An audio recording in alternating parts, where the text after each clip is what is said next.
I think we're going. What's going on, everyone? Welcome back to Lost in the Dark podcast. Aaron and I are back in the virtual crypt tonight. And I'm sure we're going to talk about a lot of things, but tonight is dedicated to one topic in particular. We have been graced. Thank you, Aaron. We have been graced by the Lamb of God. I think you and I both even got that signed hitter. Yep. Yeah, baby. Holy shit, man. So what was it? There you go. Yeah. Yeah.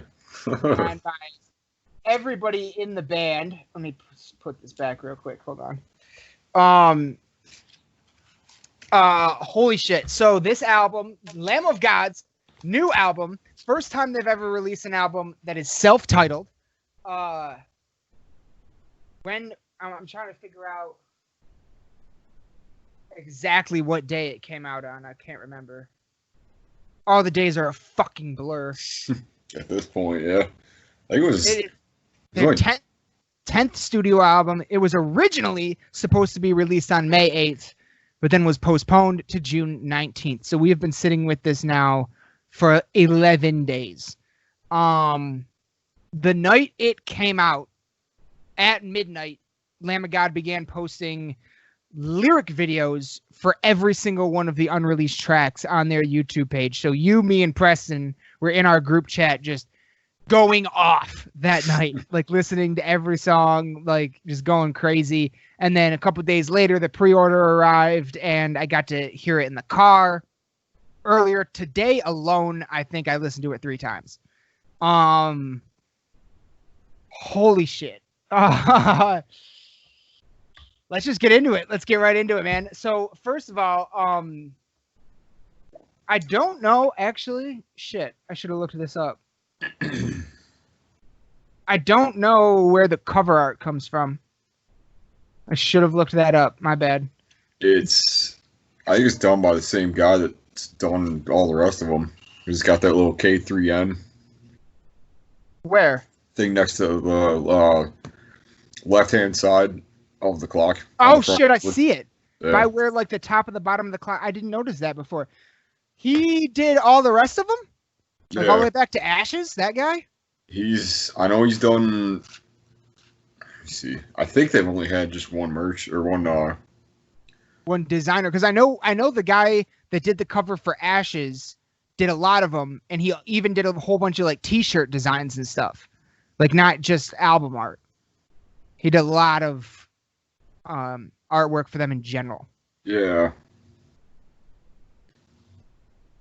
KSM. God, such assholes. We literally have an entire episode about cover art, and Lamb of God is episodes plural about cover art, and Lamb of God's in one of them. But then again, we did that episode like 2 years ago, whenever we started, 2 or 3 years ago. Yeah. We really should go in on his, because he's done. Yeah, talk to me. All of them. He's done all the Lamb of God. Yeah, let me see. I'm on his website now, trying to. I'm interested. But yeah, Ken Adams is the dude's name. Shout the fuck out. Honestly, Ashes and this are probably my 2 favorite covers. Yeah. Honestly, yeah. I liked was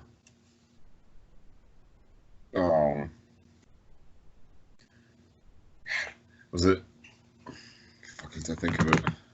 I don't know. And another one of my favorite covers by them is Philadelphia, but it's kind of almost the same as Ashes. It's kind of just different colors.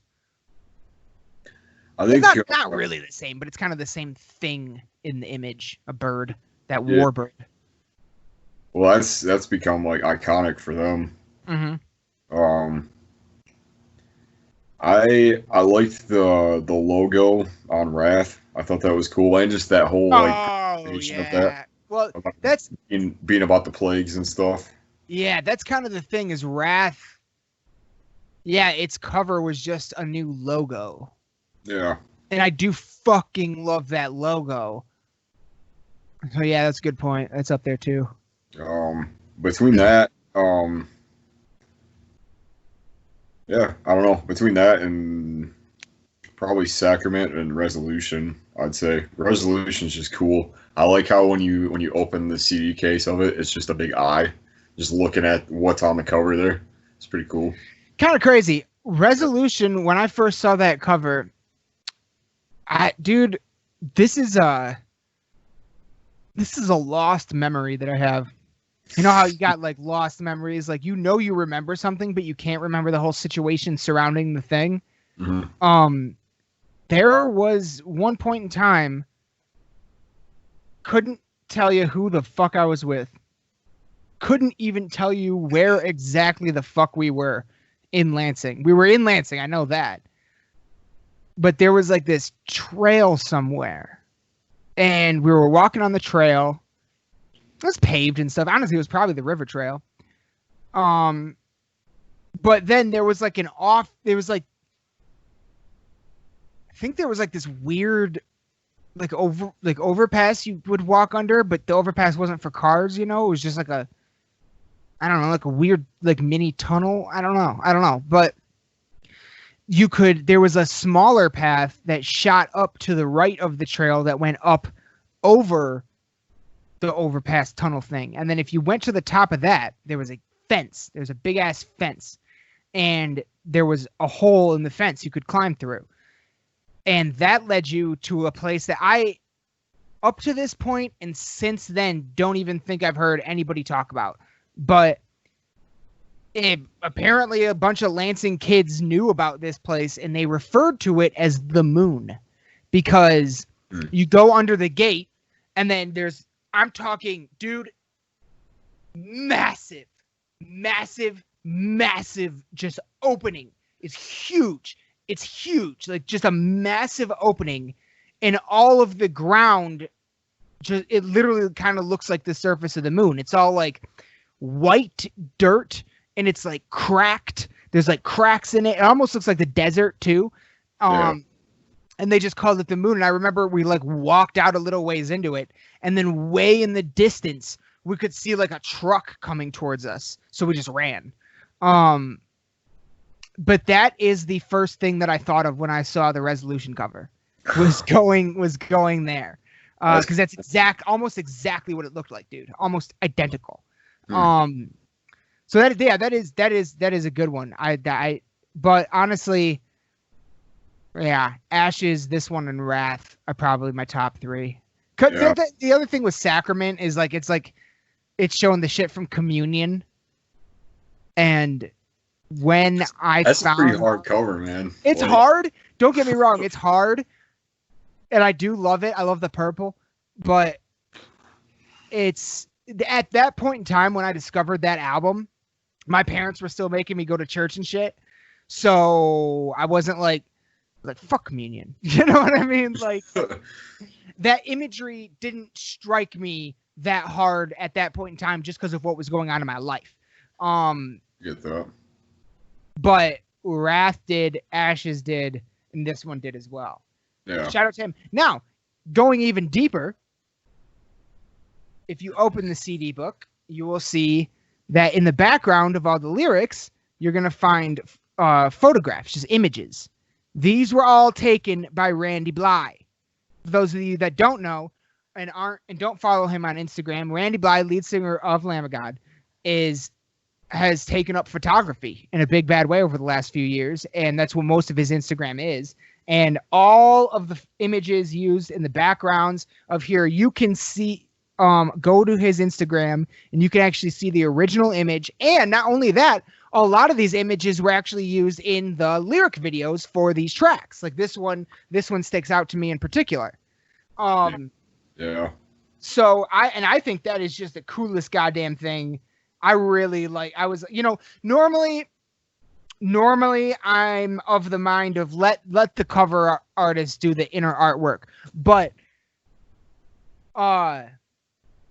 believe it or not, I think I told you about this. I made a post about it's off camera, but the Verminous, because I got the Verminous flag right here. The Verminous cover. I made a post on Instagram about the Verminous artwork, and Trevor himself actually reached out to me and corrected me and said that the inside artwork of Verminous was done, the cover art and the inside art was done by two different artists. And so huge shout out to Trevor for two reasons. I'm going to come back to it in a second. But yeah, I just think it's interesting that a lot of bands seem to be using different artists for the cover art and the inside art. And I actually kind of think that's cool. Typically, I'm of the mind of just let the cover artist do the inside art. But yeah. I don't know. In every instance so far where that hasn't been the case that I've been aware of, in new albums at least, it has worked out because this is just gorgeous. Quick sidestep. From the bottom of my fucking heart, another gigantic shout out to Trevor, because like Bogwraith, he has on his most recent metal monthly list, our boys, our brothers, our Lansing brethren, fucking Recorruptor, with their new track Tormented Egress off their upcoming album The Funeral Corridor, was featured on this month's list. If you have not heard that track yet, get your fucking ass in gear, motherfucker. Like, it is, it will rip your face off. Yeah. Rip your face off. Yeah, that was awesome to see. And their really made me happy in my heart. Yeah, their guitar playthrough, I think, was on Gear Gods too, which is yes bigger channel. So hell yeah. They released their guitar playthrough for Tormented Egress on Gear Gods today. It just came out today. So by the time you're hearing this, it's a couple days ago. But very just God, can't be happier, can't be more excited. Just high tide raises all ships, my friend, and there's a high tide right now for them. I'm just so happy for them, and I cannot fucking wait to hear the rest of the album. Right? Yeah. What? What are you talking about? What happened? I don't know. I didn't. What? I didn't say anything. What happened? I didn't say nothing. Anyway, back to Lamb of God. We're just on the cover. We haven't even gotten into the music. Okay. Yeah. So it was kind of weird to me. For the record, I want to say, this is just the first episode about this. We will be continuing to talk about this album over the course of probably the next couple episodes in little ways. And we will also be doing an episode of Dark Reflections. It's just a little difficult to wind down everything I have to say about this album into a 20-minute episode right now. Yeah. Episode of Dark Reflections. So we're gonna do this. We're gonna work things out, and then we're gonna go from there. I did find it strange that, maybe it's probably because it got delayed a month and 11 days, but by the time the album actually came out, I think they had released like 4 tracks as singles, and there's only 10 tracks on the album, so you almost heard damn near half the album before it even came out. I'm not a big fan of that, but at the same time, I don't fault anyone for it, because I feel like it's probably due to the fact that the album was delayed, and so they just wanted to, you know what I mean? They wanted to keep the ball rolling. Yeah. But the first singles were not in this order: Memento Mori, Checkmate, New Colossal Hate, and Routes.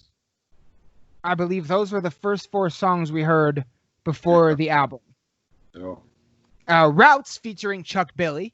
And then that's another thing we should talk about, is the guests. They got Chuck Billy on Routes, and they have Jamie motherfucking Josta on Poison Dream. Yeah. Super sick. Oh my God, dude. Just outstanding. So, because when the night of when it came out, I got the email that was like, oh, here's your free download or whatever, and so I took that opportunity to download the highest quality of it possible. Yeah. And I had to kind of wait for a little bit, but after that, because honestly, I heard the singles kind of the same way everybody else did, because I just wanted to hear it. and a lot of times I'll kind of avoid singles if it's something that like I'm looking at like really looking forward to. But this, I just kind of wanted to hear it, just because there was so much anticipation built up for it. But I'll say, man, like,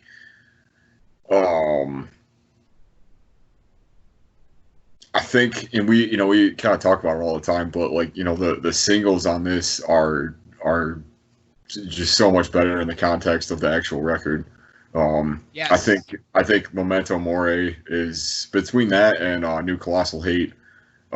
Those are probably my two favorite like singles, like single tracks that they had. I think it's awesome. Like just the Memento Mori is. I keep seeing that phrase everywhere, and that like, so it's, I don't know, it was kind of cool to like, to have that song and to have, kind of something that's, a little more like, about like, mental struggles and like just other things kind of open the record. And then, they kind of like, he touches on a lot of stuff lyrically on this one. That's pretty different.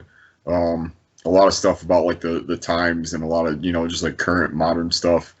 I think Checkmate's probably my least favorite of the singles for the only reason is just I feel like it's a little repetitive. Like I feel like it makes sense for it to be the single because it's very like, like you can kind of, for the most part like remember it after the first couple of listens of it. But yeah, there's something about New Colossal Hate that just like when it came up like right in and just because like I said I downloaded it and then like I just went right down the line with it. I didn't watch any videos. I didn't like you mentioned something about it, but I was like I'm gonna be in my little fucking world and I'm just gonna hear it top to bottom and stuff and like well, go ahead. Oh, that was about it really. No, you brought the download email to my attention. So I noticed the lyric videos dropping before I knew about that. And I noticed one had dropped right at 12:01 and I watched it. And by the time I was done with that one, like all of the other, I was like, oh my God, they released them all.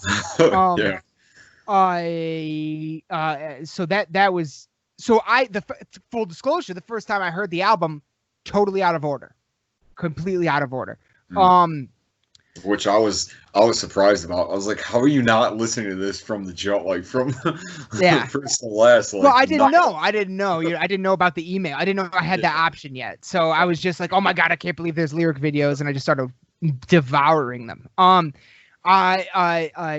Checkmate. I actually for me, if a line or if a song, I don't care how repetitive it is. I don't care about anything. If it just has one line that makes me go, what the fuck? How did you even think of that? Then I'm hooked. And Checkmate has one of those lines. Let me find it here real quick. Come on. While you are, I'll say that like while it's my least favorite as far as the singles go, it's definitely like it's that signature kind of style from them, and it's cool to hear that like throughout that song and kind of like different elements that just make it come out a lot more. No, dude, this line, dude, it's the last verse. Okay, you try to pick the lesser of, but evil doesn't come in twos. I don't even know what that bellicose and balkanized. I'm gonna have to look up what that means. Bellicose and balkanized, but this is the line. This is the line that gets me. A sinking ship of fools. So kiss the hangman as you drop. Dude, that right there alone. So kiss the hangman as you drop. Fucking kiss the hangman as you drop, the rotting corpse of decency, just another casualty of the American scream. Yeah. Mic drop, bro. What the fuck? So just the kiss the hangman as you drop line alone. Another interesting thing that I actually just noticed about the book is, look, this is page 1. the lyric book itself does not go in order. Yeah, I noticed that when I first, like, because I like when you first open it, it's like, oh, well, that's like the third or fourth song on it. Yeah. Kind of weird. Yeah. It kind of goes completely out of order. That's very strange to me. I've never ever seen one that does that. I wonder if there's something behind that. I don't know. Yeah. That's very interesting to me, actually. I don't think I own a single other lyric book that doesn't go in order. Wow. Didn't realize that. Another thing you said, though, fucking... So, you know what, though? You know what? Actually, hang on. We are getting a little ahead of ourselves. We didn't really know where to even start with this. Let's let the people know where we began with... Oh, wait, real quick. One thing I do want to say is one of the cool things about metal bands sometimes... I remember watching like one of the VH1 most metal whatever countdown shows back in the day, and I remember I could be wrong, but I think it may have been Brian Posehn. I'm not sure. I totally could be wrong about that. But I remember someone literally saying it's like when you listen to Iron Maiden, you learn stuff. It's like they teach you history. Yeah. Their songs. Yeah. And I've always kind of found it cool, and I also find it cool when bands will give you a word or a phrase you've never heard, and then you go look it up and then you learn something new. Obviously, one of the biggest ones, in all of metal music is, of course, the great and powerful Megadeth with A Tout de le Monde, which of course means to all the world or to everyone. So that's just cool, like A Tout de le Monde, you know what I mean? And then, of course, Lamb of God has done it before already with Sturm und Drang, which is German for storm and stress. And then now they've done it again with Memento Mori, which means an object. What does that say? An object serving as a warning or reminder of death, such as a skull. Badass! Where do they even come up with that? I've never even heard of it. Like, it's an artistic... Memento Mori is artistic or symbolic reminder of the inevitability of death. It was developed with the growth of Christianity, which emphasized heaven, hell, and salvation of the soul in the afterlife. Interesting. Wow. I don't know. So that's cool. I kind of love that. Like, whenever I see like a song title and I'm like, what the fuck is that? And I get to look it up and learn something. And I honestly, a lot of times that will, at least for me, that will spawn some new idea I have for something. You know what I mean? Some song I'm writing or something. Yeah. Latin context of it is literally remember that you have to die. Is the meaning of it. So you have to die. That literally brings like that gives that whole song new context. That's what I mean. Like when I first kind of read through it, I guess kind of going back to the first run through of it. Damn it! Work out of here. Sorry, I hit something. No, I actually, full disclosure, it's been 11 days and I've been a lazy ass and have not actually sat down and read all of the lyrics yet. Even though I watched the lyric videos and I could understand Randy better than almost any other that style vocalist off the bat, there are still sections where I don't know what he's saying, and I need to do that tonight or tomorrow. I need to start. Yeah, that was something I did because like my initial thought was like the night of the release I'm gonna listen to it like top to bottom. Maybe I think I did it. I don't know, because I listened to it and then I think I like went back to a couple of songs because I was like, these are too good not to hear again. So I spent the next few days kind of doing that same sort of thing, like just starting it and just letting it play and stuff. And it wasn't until we actually got the physical copy of it that I was like, you know what, let me like sit down with this and stuff because I feel like I'll get a little bit more out of it. And like the pictures with the it's like with anything really. Like I don't know how many times we talked about it. Like it's like when you actually have like everything in front of you, and you're just kind of looking at it, like you're seeing all the pictures and stuff with it, and the lyrics and everything. Like it just, yeah. The way it smells. Yeah. I love that fresh. Oh, Yeah. I love that smell, dude. Here, So let's show the people real quick. So yeah, when I kind of waited to read through I kind of waited to read through the lyrics and stuff with it, like once I had it all in that, like and he's definitely one of the more intelligible vocalists that come out of this type of music. Well, he's done over the years. He's gotten so good at articulating specific sounds and like vowels and stuff like that to make it to still retain that same vicious, ferocious intensity, but make it more make it easier for people to hear with bitch ears. Shout out to Jasta.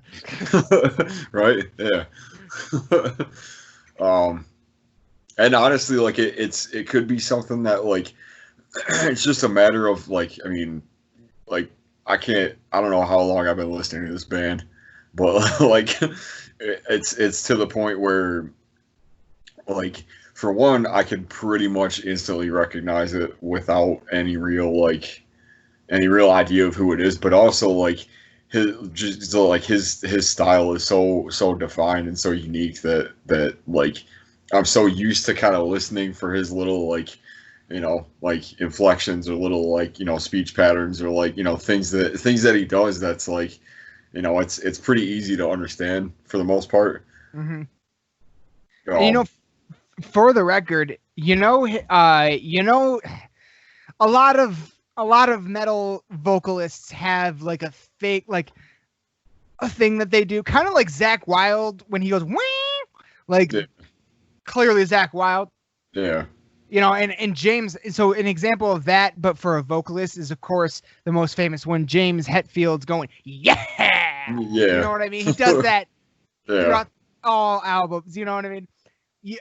I was actually driving around. This was actually a few weeks ago. This was before the album came out. I was driving around listening to Lamb of God, and I realized Randy does that. Like, it's like his yeah. He goes yo. And on this album, he even has a song where he goes blah.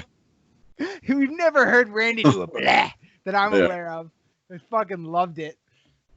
But that's actually a good segue. Let's dial it back for a second. Go ahead.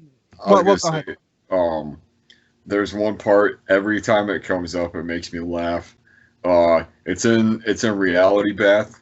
Love that song. It's a sick song. But like it's that last little part. Where is it?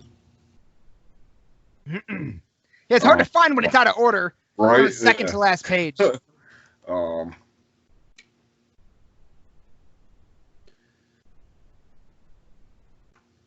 to last. Here, find it.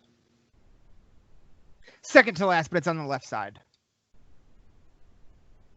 It's the one with the kid. Yeah. I love what he's saying, but that last little part, slips so easy into dull indifference when horror has been normalized, the cynical defense. But I can't sit here and watch it all go by. The strongest hearts will raise their voice against the murderous tide. And then it says, no, I can't go on like this. You just, no, like, it just, like, the I don't know, like, the way that he does that line just makes me laugh, because it's just, like, that's one of his other little things, too. It's just that, like, that little fry scream that he goes up on sometimes. Yeah. Honestly, the that's another one of my favorite tracks on the album. It especially almost entirely because of the first verse. I'll read it. Anxious steps every day through the halls of learning. She's watching every corner. She's praying for a warning. She's just a child of 8 years old, already scared to die, and no one's done a fucking thing but watch the bullets fly. Like, I can't even tell you how hard that hit me when I first heard it, dude. Because that's one of the things that vocally on this album, I think it's the best that Randy has sounded since Wrath. And it's just that deep ferociousness in like that line when he goes, "No one's done a fucking thing but watch the bullets fly." He like the way he builds it, I can't even do it. The way he builds it is just sounds so unbelievably angry and I just fucking love it so much, dude. Yeah, and it's so poignant. Because it's at least the first. There's like a verse about school shootings, and there's a verse where he goes, a man 80 years old, something about progress wiped out his people. Not totally sure what that reference is yet. That hasn't. I think I know, but it hasn't been explained to me. I haven't seen any interviews, or anything about it yet. I think I know what it means, but I'm not 100% sure. But just such a wonderfully, I don't know, lyrically, even though I haven't sat down like I normally do and literally open the book and listen to the song and read along with it with every single one. I haven't done that with this yet, but already I can say lyrically, probably my favorite album since Sacrament or Ashes. Now there we go. There we go. So let's dial this back real quick. Let's give the people some context of where we're coming from. Let's tell Aaron, question. How did you discover Lamb of God? Where do you start with Lamb of God, and what are currently, or before this album was released, what were your favorite Lamb of God albums? Start with where you started with them. How did you even find out about who the fuck Lamb of God was? I guess. Man. I guess it would have been around the time that it was definitely around the time that Sacrament came out, because that was like one of the first albums I remember like really getting into. Mostly because of the Redneck video. I think I remember seeing that for the first time and just being kind of like what is this? Like one of the best videos ever made. Oh yeah. Ever. Seen it. Like yeah. Ever. Like it's kind of a funny video, but like put behind this song that is just like now it's become like their anthem, basically like one of their staple songs. It's like that laid to rest of Black Label are probably. Yeah. Yeah.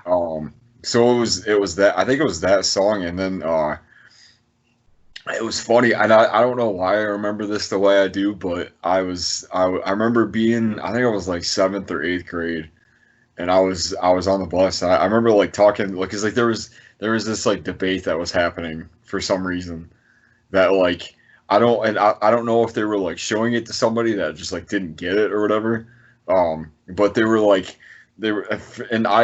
was weird too, because like I never really like talked to this person.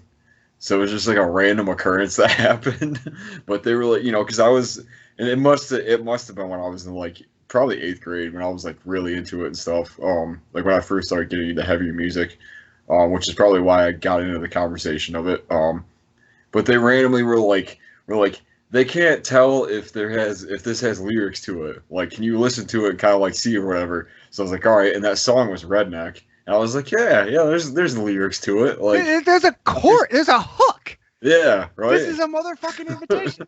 Yeah. So and then I heard that, and I was like, and then for some reason like that stuck with me, and I was like, man, like that was sick. Shut the fuck up. So you're telling me the first time you heard Lamb of God was because someone random on the bus grabbed you and was like, can you check this out?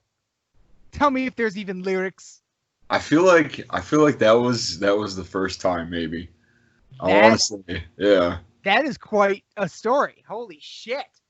Like I've never found a band that way before, and you found Lamb of fucking God that way. Yeah. Wow.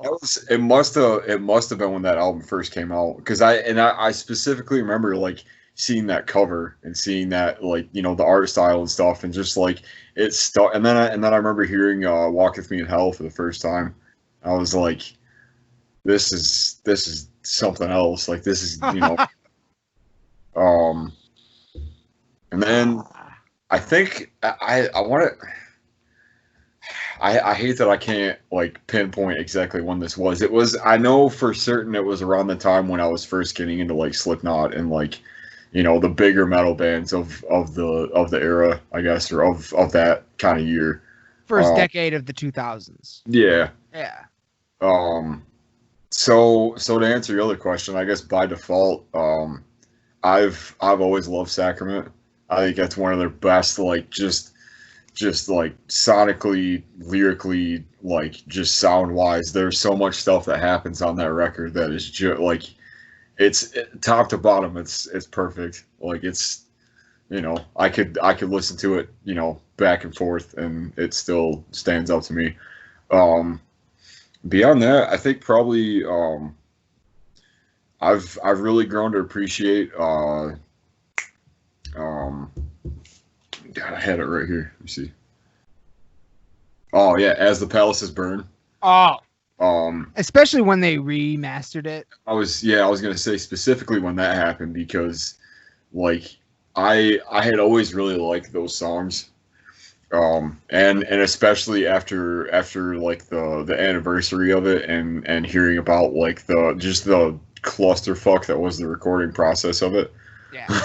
And how they wanted Devin Townsend to do it, and he'd never recorded a record before. Like he did do it, right? Yeah. Yeah. They initially got him because they liked, and I think it was Chris Adler that talked about it.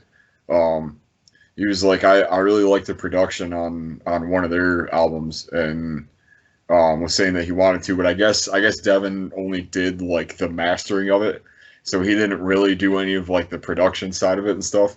And so I guess like, and that's the most interesting thing about that release to me, and that just that record in general, you can hear it even, is how like it's not like and I'm talking about the original version. Like it's not that it's bad, it's just that it's not quite where it could have been. It's not. Yeah. Well, especially having heard the remastered one, it's like you don't. Yeah, when you hear the original, you're not like it. You can still hear everything. The songs are still great. It's all fine. Yeah. But when after you hear the remaster, you're like, oh, this is what they were going for. Yeah. Oh, now I get it. Okay. It was, and that whole, honestly, that whole remaster kind of like revived that album for me. It wasn't so much because I wasn't a fan of it. It was just that like I always felt like there is definitely something to be said about how raw it is, and just how like, you know, like that whole style of it, because it definitely follows suit with their the New American Gospel record.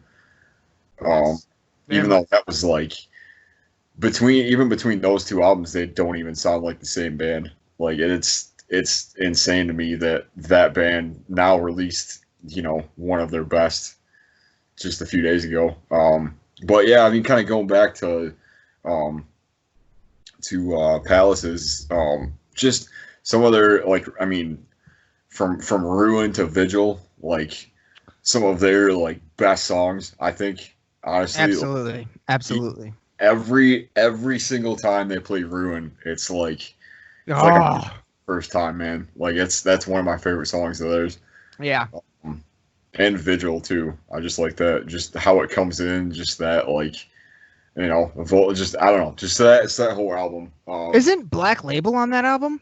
That's New American. Oh, okay. Okay. Yeah, I think that's the first song on New American. So yeah, I've grown to really get into that one, but you know, I mean, between all of them, I'd say, you know, the trifecta of Ashes, Sacrament, Wrath, man, like I think those three are probably like my all-time favorites from theirs. Like you know, I mean, I don't dislike any of the other ones, but man, like there's it's not taking away anything from the other ones. It's just that Yeah. those three are fucking masterpieces. Yeah. Like there's something to be said about just, the staying power of it, and just how every time, I start one of those, I'm like, I just kind of go from like one to the next, really. And yep. it's like just the songwriting on it is, yeah. And So when you start to kind of think about it in context of release, you look at the first Burn the Priest album, then we go to As the Palaces Burn, and then New American Gospel, correct? I believe it's in that order. Yeah. New Burn the Priest, New American, and then New American was New American was the first under the Lamb of God name? Yeah. Oh, okay.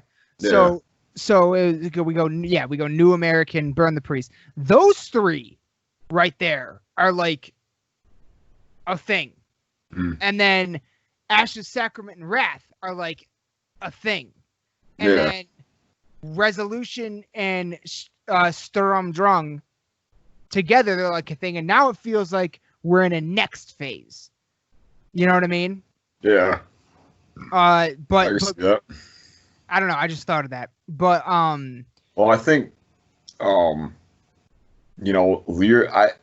it's more so just because of what's happened since, within the release of the last three of them, and even because I went back and kind of listened to Resolution and then Sturm Drang, and me too. And Wrath. Yeah, man, lyrically, at this point, everybody knows the story of what happened to Randy, between Wrath and Sturm Drang. Yeah. No, between Wrath and Resolution. Was it? Yeah, because Resolution was the one with 512. No, that was the one after Resolution. That was Sturm Drang? Yeah. Oh, what the fuck? Yeah. I thought so. Sturm Drang was the first one after he got out of jail. Yeah. Wow, I got my timeline fucked up. I didn't. For the record, I haven't even smoked weed yet today, so I'm just fucking up. You're just going, yeah. But yeah, I was gonna say, with that, just the amount of attention and the amount of you're right. How much has changed between because you can, and I don't mean this with any disrespect or with any to discredit it, because at the end of the day, the lyrics and his writing are a good reason why I still listen to the band. But just you could definitely tell that when you hear Resolution and then when you hear the album that came after that, it's so much more of an introspective worldly kind of look at things, and more of I guess, well, in that sense, but it's also a bit more personal. And I feel like he something like that'll definitely change you for sure, and if it doesn't, then I don't know what to tell you. No, yeah, what he went through, and not only what he went through, but the way he handled it. Yeah. He didn't have to do what he did. Yeah. But he did. For anybody that doesn't know what we're talking about, we should probably, I'm sure everybody does that's watching this, but there was a show in Prague that Lamb of God did many, many years ago where there was an audience member who got pushed off the stage. They injured their head, and a couple days later he passed away. I feel like a fucking asshole right now for not. But hey, anybody that's watched this podcast for a long time knows I'm dog shit with names, so I can't remember the guy's name. But that's something. So then Lamb of God is not. So apparently, Lamb of God, Randy Bly in particular, was being blamed for this incident, and there was an arrest warrant for him in Prague. The band was not him, and the band, nobody was aware of this. So they land in Prague to play a fucking show on their tour, and they get arrested. And then Randy is the one that they want, and they let everybody go. Randy came back to the United States and then went back to Prague for the trial. They weren't extraditing. Like he willingly did it. He stood up as a man and fucking went and faced the potential, and he sat in jail while he went through that process. He had cellmates, the whole nine. And yeah, like the way he handled it has always been something I've looked at as, yeah, it's inspiring and encouraging, and it's always something I've looked at positively. Daniel Nosik. Thank you. Thank you. I was going to say Daniel, but I wasn't sure if I was right or not. Yeah. Just so we can give respect for that. Because at the end, because like Randy and everybody else in the band said, at the end of the day, he was a Lamb of God fan. He was at the show. He's just like us. Yeah. So he's one of us, you know, and it's, you know, there aren't that many metalheads on this earth. So we got to keep strong and keep together. You know what I mean? Like, yeah. Well, I mean, if you haven't seen it, if you're interested in this, if you're watching this and you don't really know the full story of it,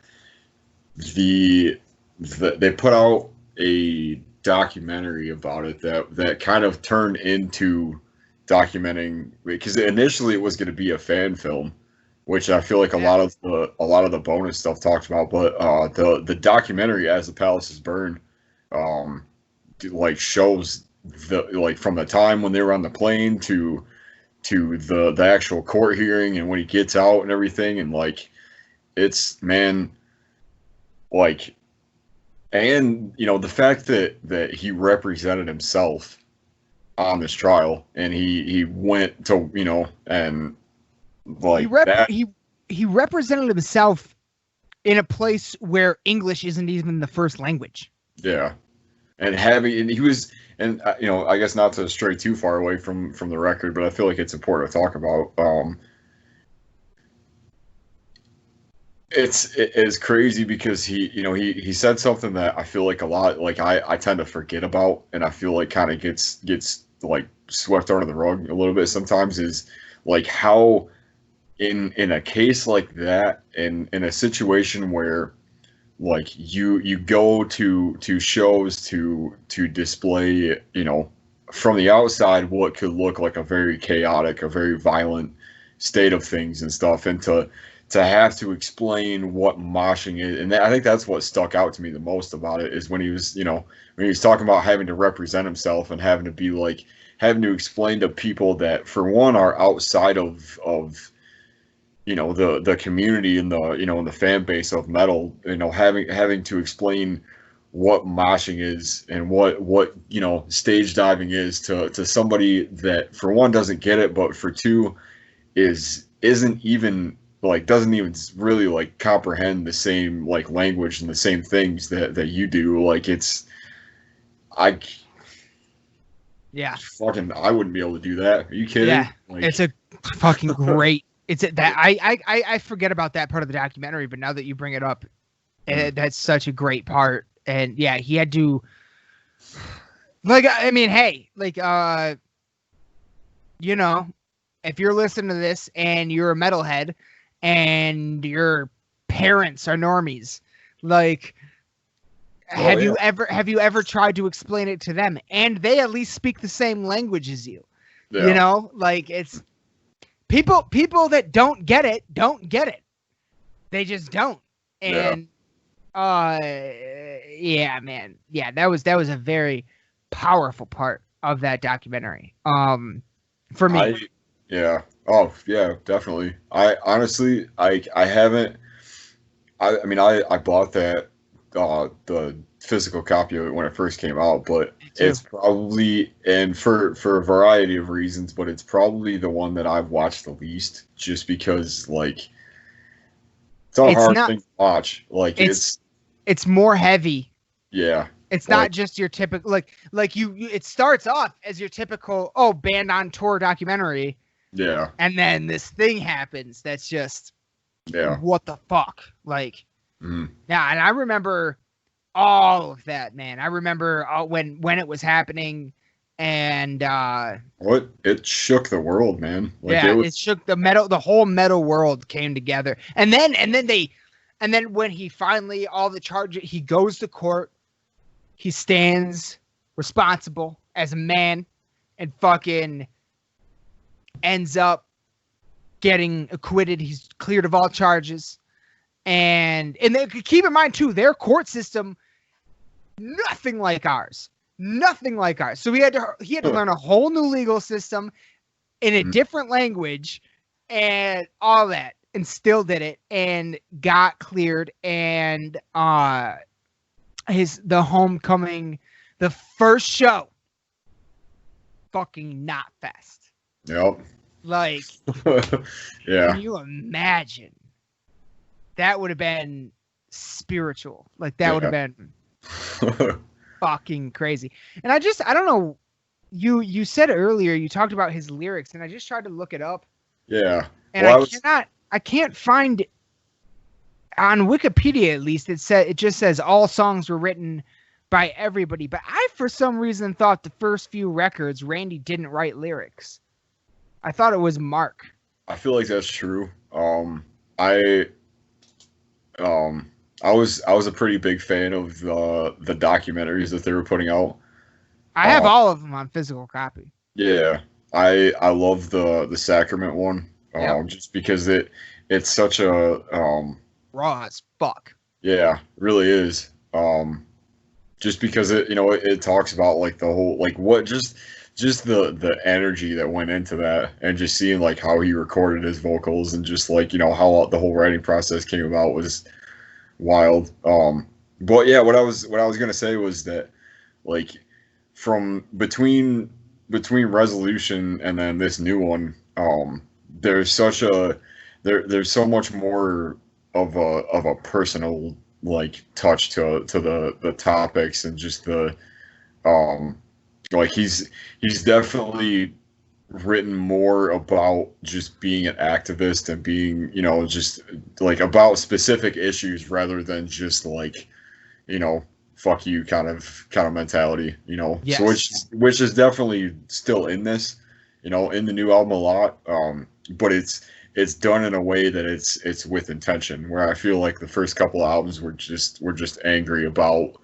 like the war that was happening and all of but it was in like a more of like a worldly sense, based on like more of a personal sense. And I feel like that really added to why I feel like I really like this album probably a lot more than their last couple,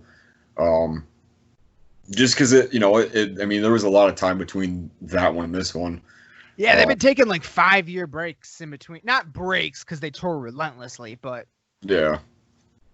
So I mean, considering the current situation with nobody being able to tour, yeah, maybe we get another Lamb of God album before 2025. Yeah, hopefully, yeah.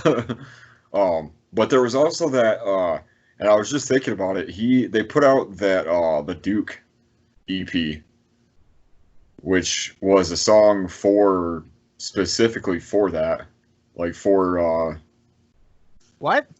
Yeah, you didn't know that? Wait, it's about the guy from the trial? Yeah. What?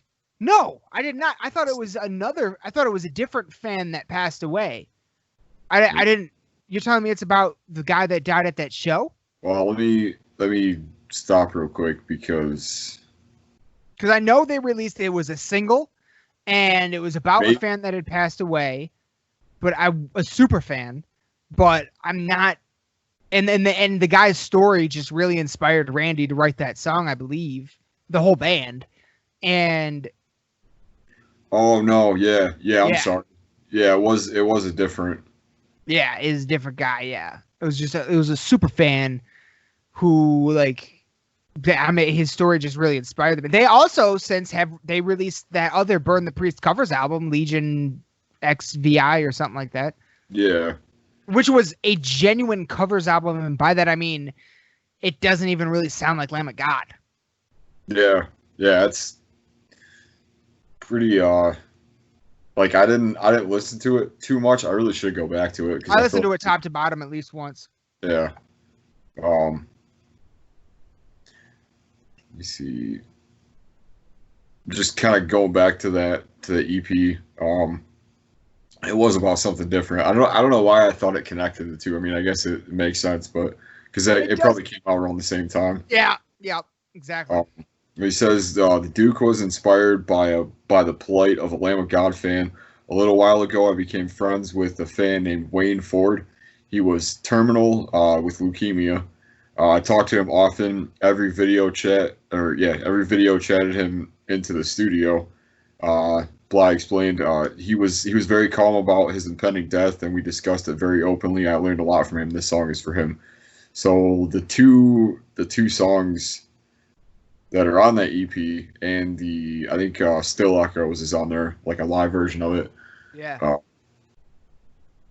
So yeah, just kind of stuff like that. Just like I feel like it's a little bit more of a personal side of it than it is just a general feeling about war and about just hate and stuff. Like there's a little more substance to it, and it's hard to say that had that not happened, I don't really know quite where their music would be at or quite how different it would be. I mean, that was something a lot of us thought, is that he's gonna come back after having the charges dropped, and the next album is gonna be the most violent, disgusting thing we've ever heard, and it took the exact opposite step. Actually, Stromdrung was, I would say, their calmest. Not to say that it's a calm album. Yeah. But calmest overall in their discography to date. Like, not quite as just relentlessly ferocious as so many of the others. Yeah. Well, that was something that this record did for me, was that, and honestly, like it's happened a lot more with the last few like giant releases that have happened this year. This one at Black Dahlia specifically, I remember saying something about it. I listened to it so much that like.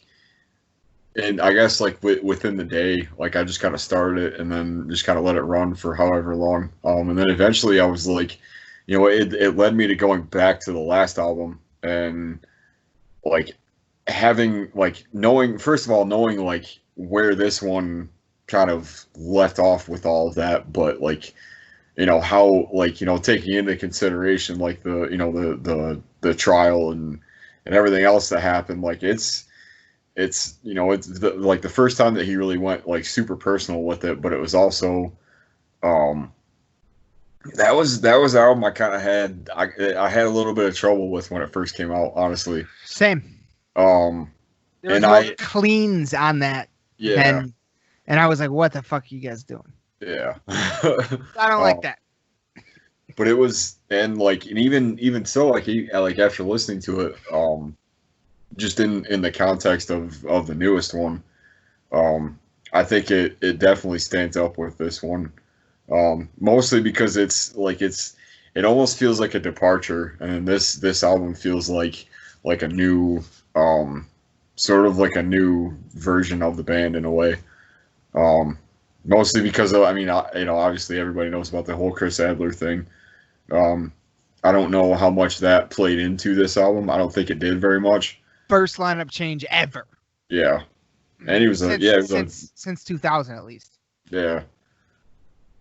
So I'll say I probably like that album maybe equal to this one.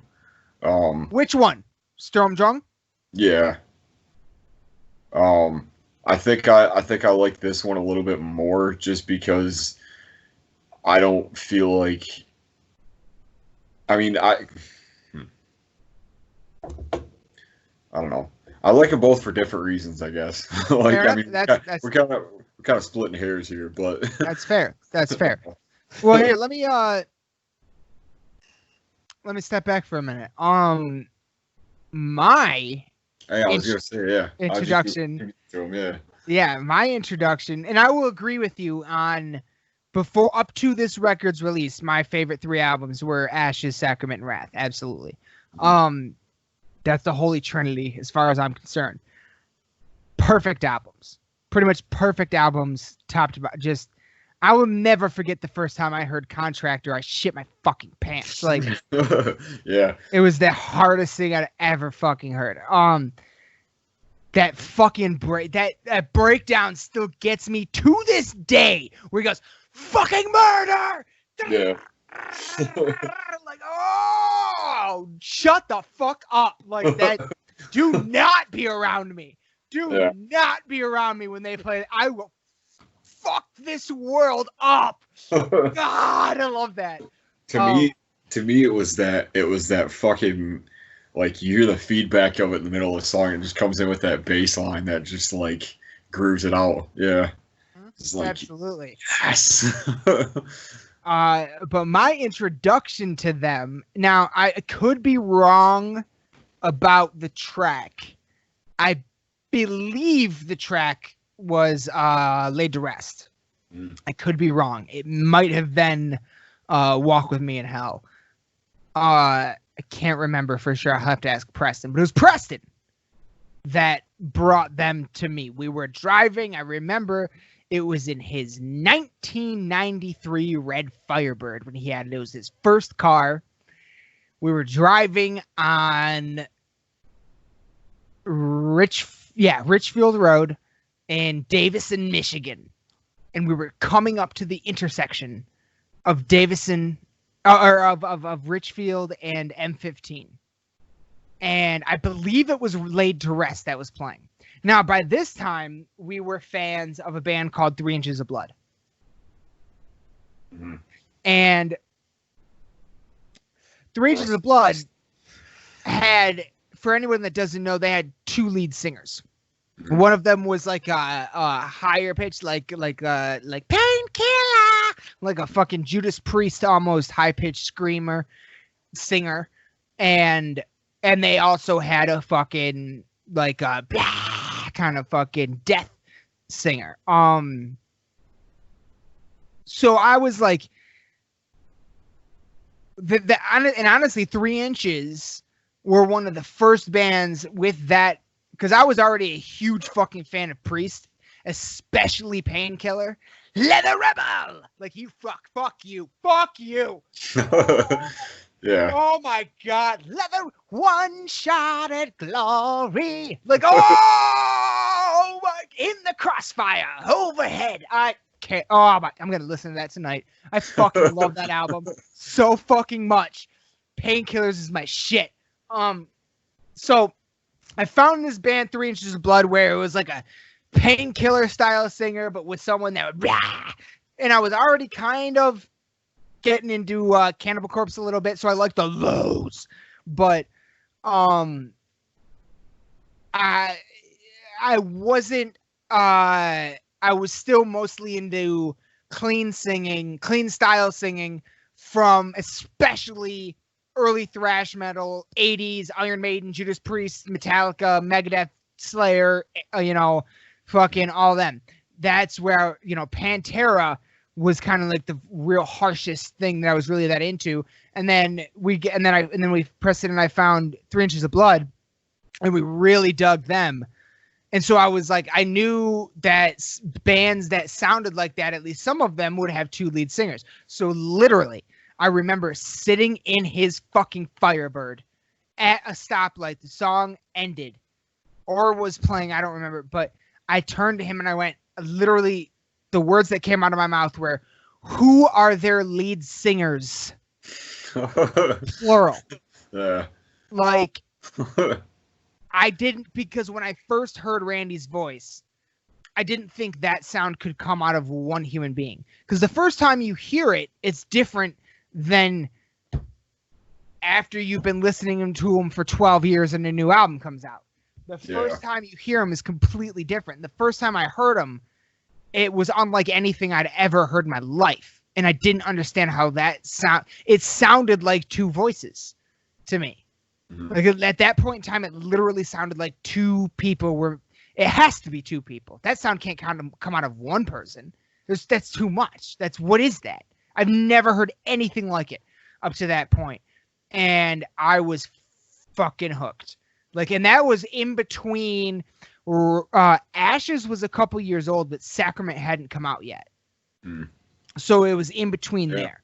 Yeah. And so yeah, it couldn't have been Walk With Me in Hell. It had to have been Laid to Rest. But I just immediately gravitated towards them, and the more I listened to them, the more I saw them. Like at that point in time, my favorite all-time band was Iron Maiden, undeniable. Like you can't fuck with Iron Maiden. But now and to this day, I don't have a favorite band. My favorite bands are Iron Maiden and Lamb of God. Like I love them both for completely different reasons, but I feel like I love them equally, and I love them. Like their music hits me harder than anything else I've ever heard in my life. Like I've heard Trooper so many times I know how to play it. Like it's there are some Run to the Hills, Number of the Beast. Like it was never posted online, and I seriously doubt it exists anymore. But I had a friend who was in high school. He was a great guitarist, dude. Fucking his favorite band was Van Halen, and he got the Van Halen music note guitar tab anthology book. It was this fucking thick. Every song Van Halen ever fucking wrote on guitar, he learned the entire book. Damn. Like he was a great guitarist. And one time, and him and I tried to start a band, and we would practice a few times together, and we even one time, top to bottom, him playing, me singing Number of the Beast. It was never posted online. It was never posted online. It was before. It was in MySpace days, bro. Facebook, I don't even think existed yet. And I seriously doubt he still has that recording anywhere. But that recording did exist at one point in time. Like I know these songs in and out, and yet I can still put them on at certain points in time, and they can still give me goosebumps. Like same with Laid to Rest, same with Redneck, same with Walk With Me in Hell, like same with all the Lamb of God. And there's plenty of other bands. Children of Bodom does it for me. Dio does it for me. Like there's plenty of other bands too, but those two just are the top of the top for me. And especially when you take into consideration their live performances. I mean, yeah, dude, there was a point in time where, like, and it was after Sacrament came out, and I remember, like, because some of I guess it was like one of the first times that like I'd ever listened to something and heard like, well, like some other kids are kind of into that and stuff, and it's like, oh, like, and then they were talking about like, oh, like everybody's seen them live, like you have to see them live and stuff, and so I guess like that was one of the first things I was like, dude, like, and then I did. It was the first Mayhem Fest, dude, and like ever since then, well, I guess let me back up. It was the first Mayhem Fest I ever went to. Should have been what, 09? Yeah, whatever year that Korn was on it, I think. Yeah, it was 2009 10. Yeah. 9 or 10, I don't remember. Yeah, but this was like long after that. And yeah, like, and ever since then, man, kind of like the same way. Like it was for a while for me. It was them, it was Slipknot, and it was between Pantera and Slayer probably for me. As far as like my three favorite like staple bands that, like, if I were to ever try to get anybody into metal, it would probably be one of those three or four. So yeah, I don't know. Like, I mean, and that's the thing about it. Like, everybody knows about Iron Maiden's stage show. You know what I mean? Everybody knows that that's a giant part of that band. Yeah. But that's not as well known for Lamb of God, and it's because it's not about Lamb of God's stage show. It's about the stage performance itself. Dude, yeah. Not to say that Iron Maiden is just, it's fucking phenomenal. I can't even compare them. But but Lamb of God's, I know people, like, okay, put it this way. I know people personally that I know people that are kind of into metal, and I know people that are straight up not into metal at all. That have seen Lamb of God live. Like one in particular, actually, this just happened a couple of weeks ago. That I was talking to this guy now, and he's not into metal at all, but oddly enough, his wife is. And which is it's usually the opposite. That's why I say oddly. It's usually the opposite. So I find that awesome though. And she loves Lamb of God, and she made him go to a show, and he even said, I don't even remember how it got brought up. It's because my boss I think he's totally not a metalhead in any way, shape, or form, but I think he loves the fact that I am. Real quick, I don't mean to interrupt you, but are you seeing what's kind of happening with the screen? Is it looking the same for you? Everything looks normal for me. Because on my screen, you're like, it looks like your face is like super wiped out, and it's got like, it looks like there's like 2 different bars. Like, oh, I don't see it at all. I'll show you what I'm talking about. But so yeah, like the people, and he said so he's like, she took me to a Lamb of God show, and they're fucking great. He's like, what he said, and I said, the one thing that he said that stuck in my head is they're a band, they're a heavy metal band, and it doesn't just sound like noise. There's like rhythm, and it's because they're considered groove metal, but like it's there, so. And then I know other people that are kind of like halfway into some metal, and they're like, but Lamb of God live, like I might not like them that much on the record, but live they're a fucking they're a force to be reckoned with. Like, and then on top of that, I remember when Lamb of God was opening for Metallica, probably the only Michigan date in the last 12 years that I haven't seen, because I didn't want to go see Metallica that much at that point in time, and the tickets were crazy. But I read reviews of that concert. It happened at the Joe Louis Arena. Now the Joe Louis Arena doesn't even exist. It happened at the Joe Louis Arena in Detroit. Lamb of God opening for Metallica. And I read reviews of that show of people I read more than one review, dude, of people that said, I have been listening to Metallica for 25, 30 years, and that opening band, Lamb of God, was just as good, if not better, live. Mm-hmm. That was a lot of I was hearing too, which is like, if that doesn't tell you what they are live, I don't know what will. Like, that is the crazy that I did not expect anyone to ever say anything like that. And it blew my mind when I read it. That's why I've always remembered it. And that was many, that was back on like when Metallica was touring the Death Magnetic albums. That was 10 years ago now, easily. Yeah. Probably more. Yeah.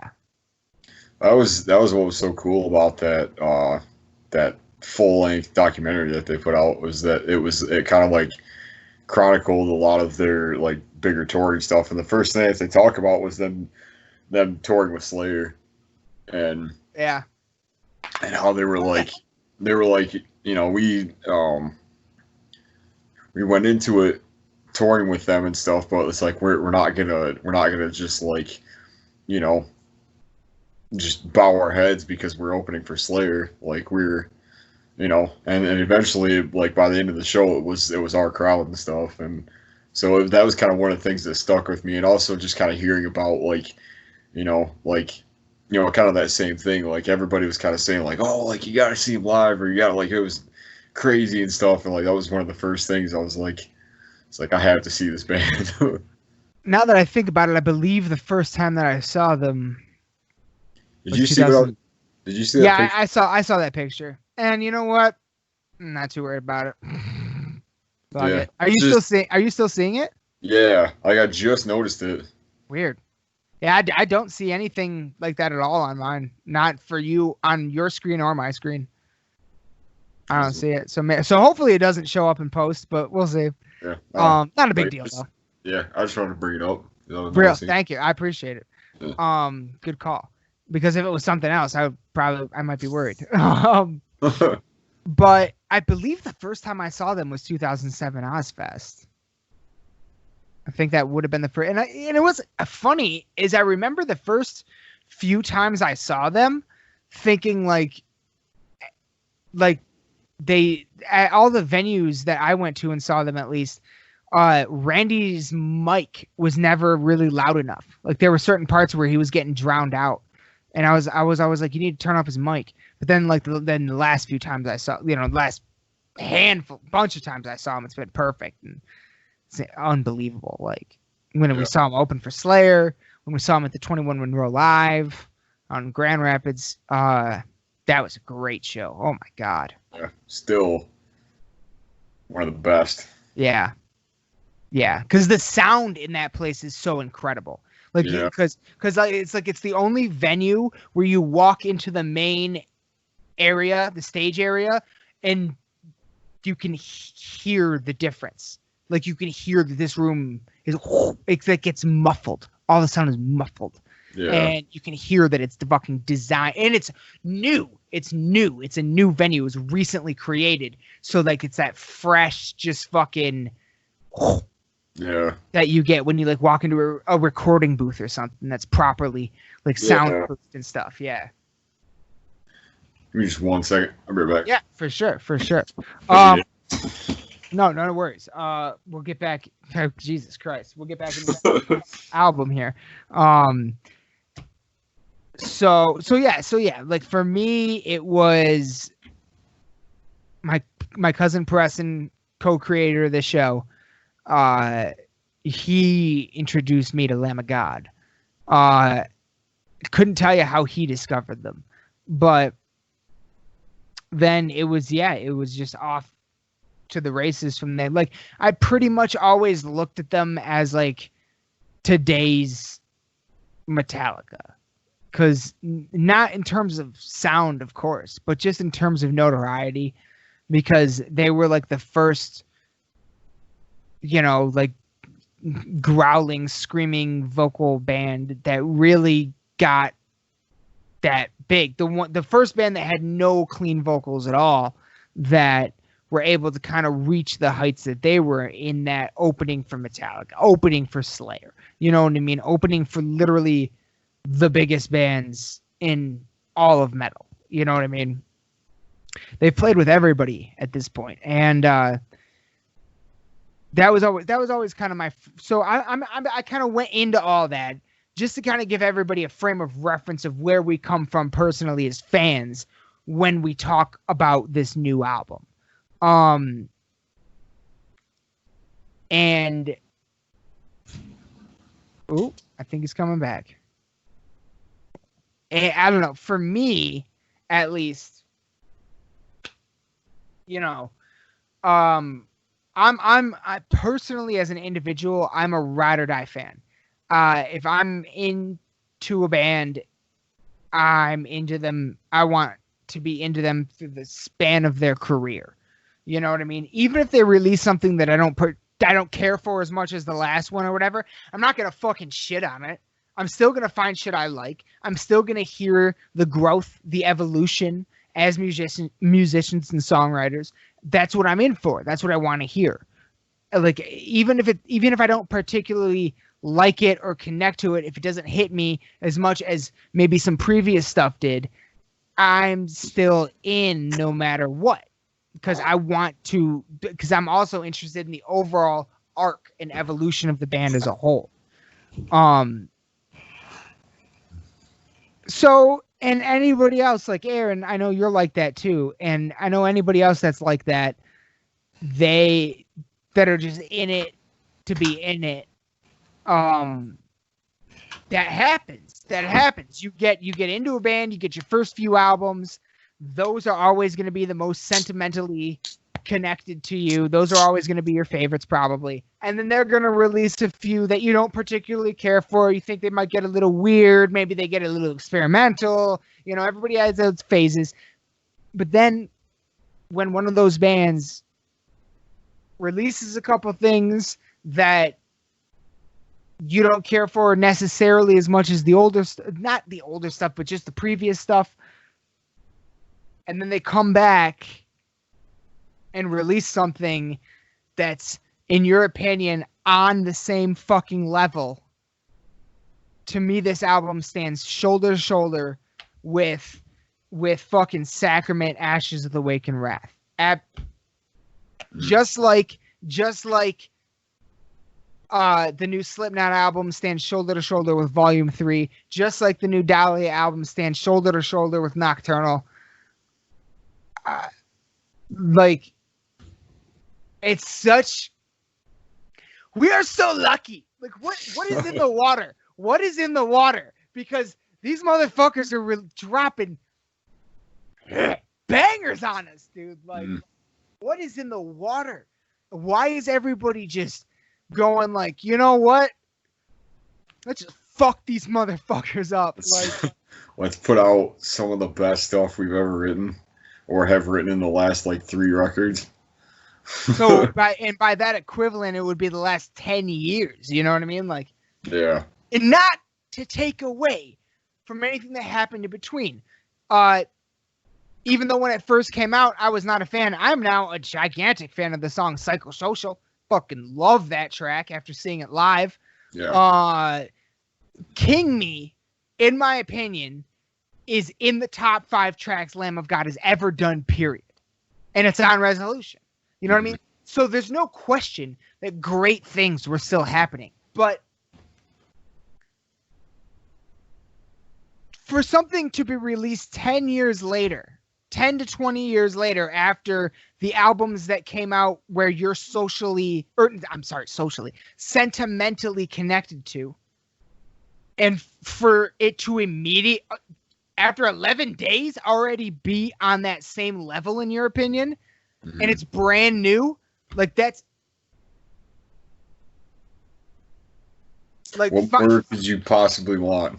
Like, find me a fucking Metallica fan that puts Death Magnetic on the same level as Master of fucking Puppets. Find me that fan. Doesn't happen. No, they don't exist. They don't exist. I'll show you a liar. I'll show you a fucking liar. Exactly. It's not a real thing that happens on Earth. No. Like,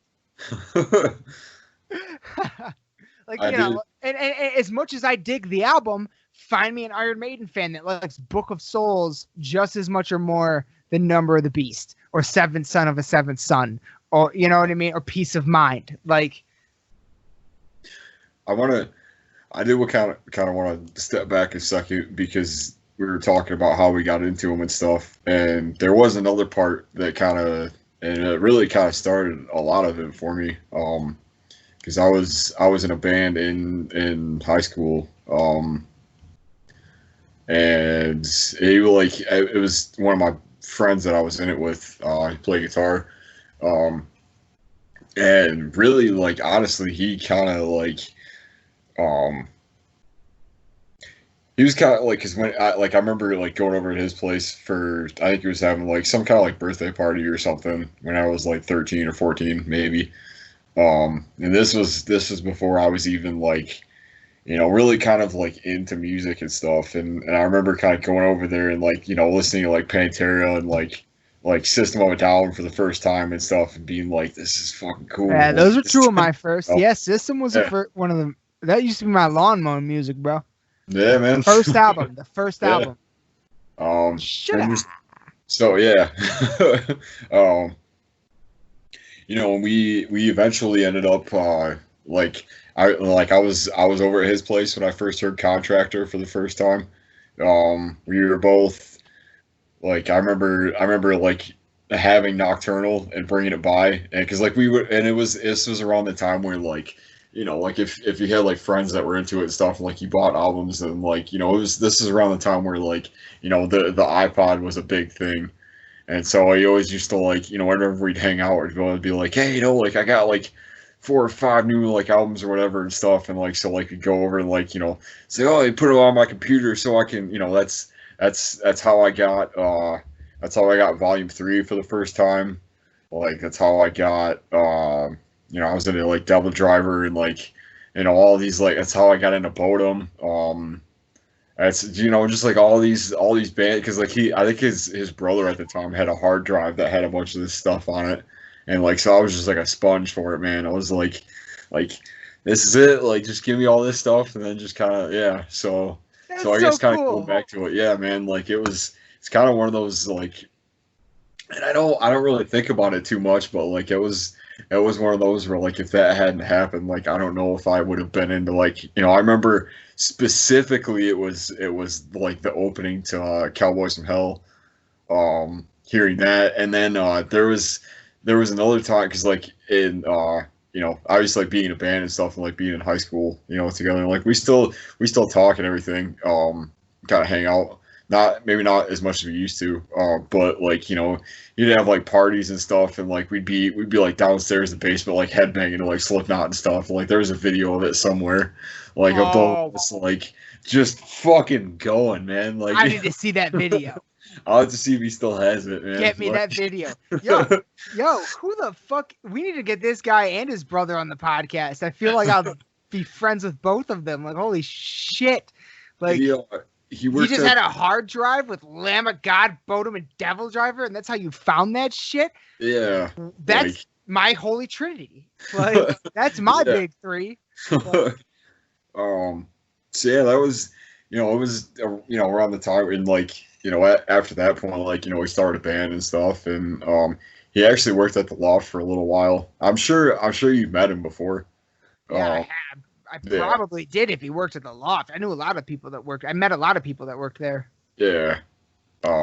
So yeah, like that was, I don't know, it was just something I kind of wanted to mention, because without that, like, I don't know if I would, if I would have found the things that I found at the time, and like, and this was before even like, obviously like, LimeWire and stuff, and all like the peer-to-peer sharing stuff was a thing. But like that was, we're talking like even like pre-MySpace even kind of days, like just, yeah. So that was. So okay, hang on. Let me throw this at you. Do you remember which albums, like what of Bodum or Devil Driver, specifically? Because that would give us the time frame. It would have been. Would have been pre Are You Dead Yet? Or did you have Are You Dead Yet on there? That was, I think that was the album that like was newer. Like that was the most recent one. That had come out in 2005. Yeah. So we're talking about like 2005, 6. This was happening. Yeah.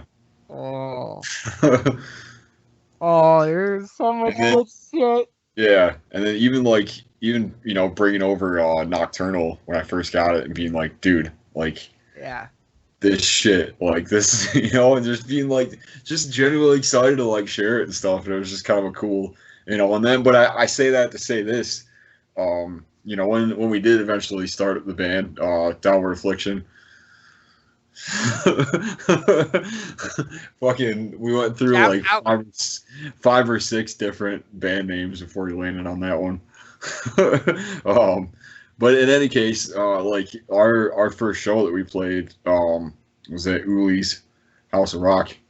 If anybody, that's some local history. That's some local Lansing shit right there. Yeah, we learned. Been there many times. Yeah, it's no longer there, unfortunately. Nope. Various reasons.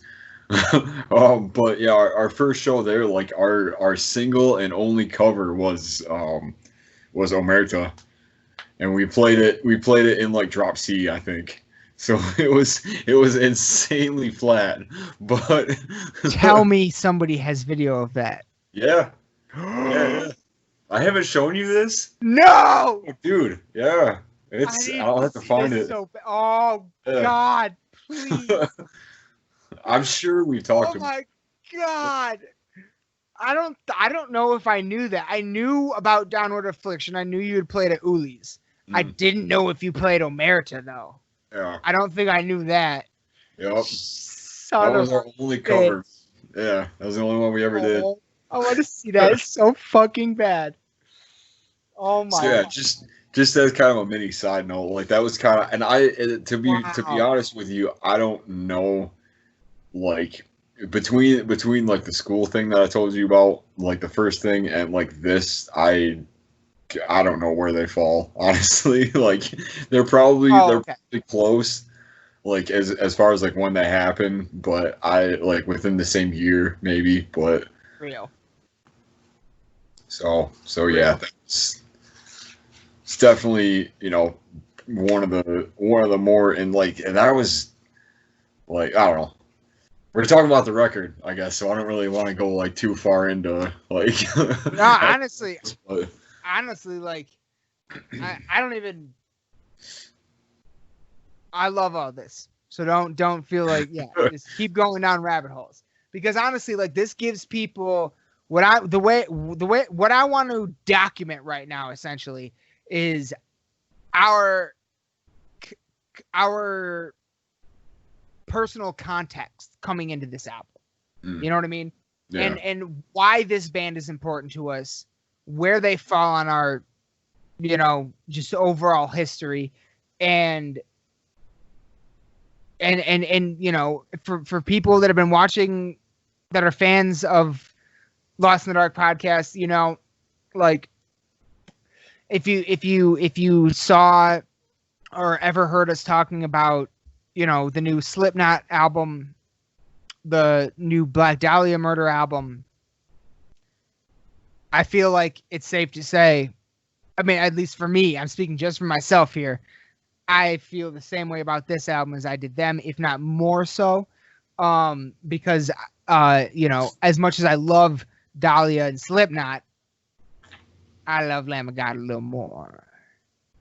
I don't know, just differently, I guess. But like, they're just my, you know,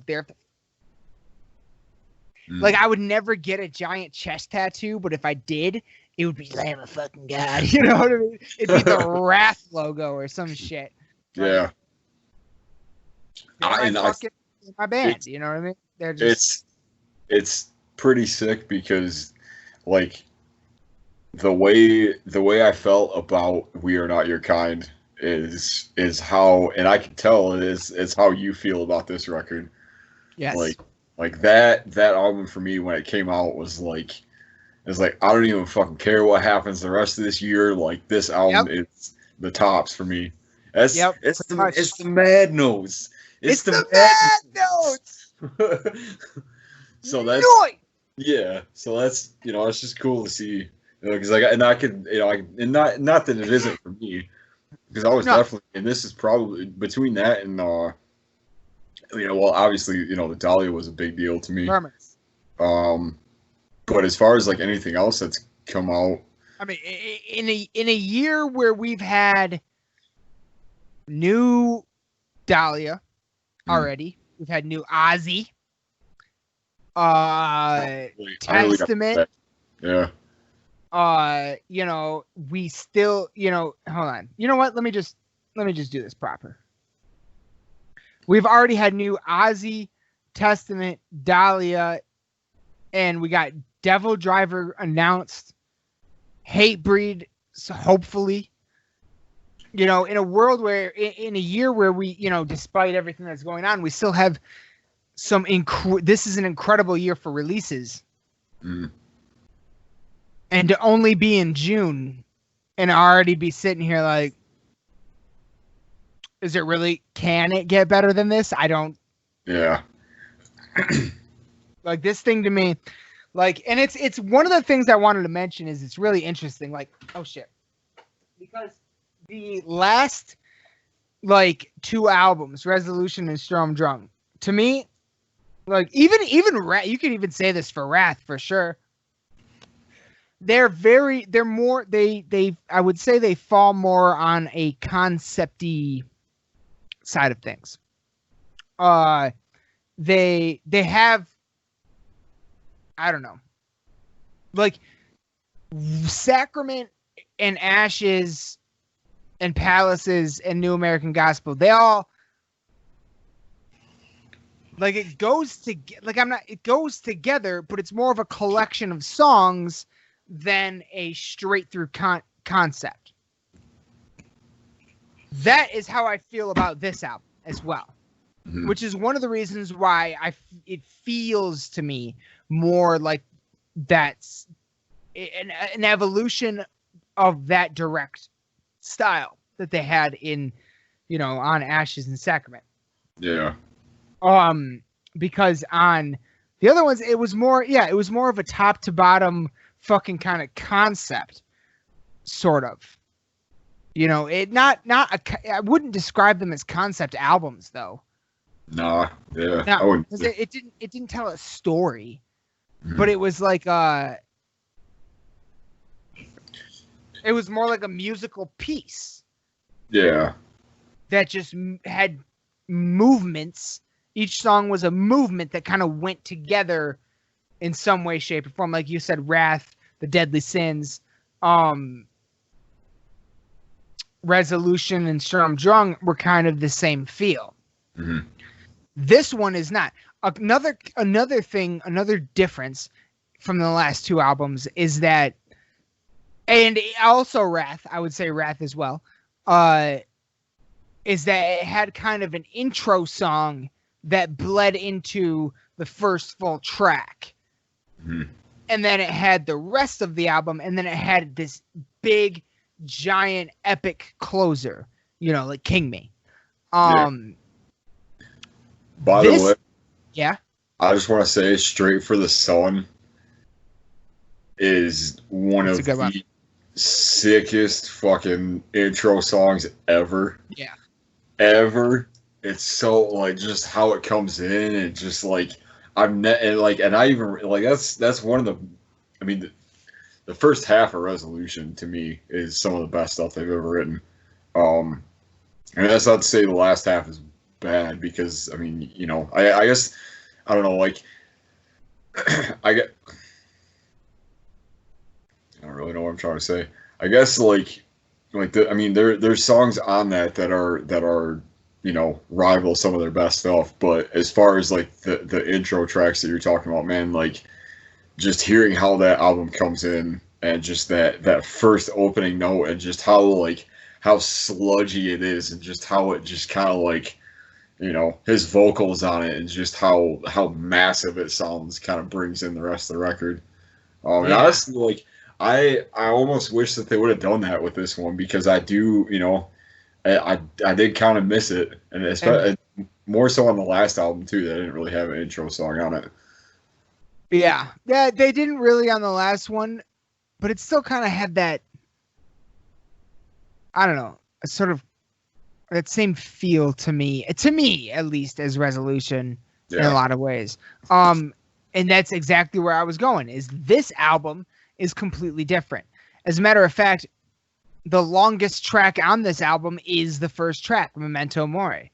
Mm-hmm. Like, that really surprised me. Because usually they always end on something bigger than they started. Yeah. And also, I do want to note, for the record, we haven't even heard the whole album yet. Oh yeah, the bonus track. Because there was a Japanese edition fucking bonus track, you motherfuckers. The track is called Ghost Shaped People. It's 4 minutes and 5 seconds long, which would put it, pretty I guess 1, 2, 3, 4, 5, 6, the 7th longest track on the album. And I've all I've heard is a 15-second clip. There's a what is it? Shut the fuck up! Shut the fuck up! Where did you find it? Not to interrupt what you're saying. Found it? Somebody on Reddit posted it on SoundCloud. Oh, motherfucker! I will link this to you. God damn it, I almost want to end this podcast right now. Oh, shit! We can finally hear it. I've been looking for this for 11 days. For 11 days, I've been looking for this song every single day. Exactly 11 days. Yeah. Oh, my God. Oh, there's a new Lamb of God song we get to hear tonight, Aaron. Breathe. Just breathe. Holy shit! I'm so fucking excited right now.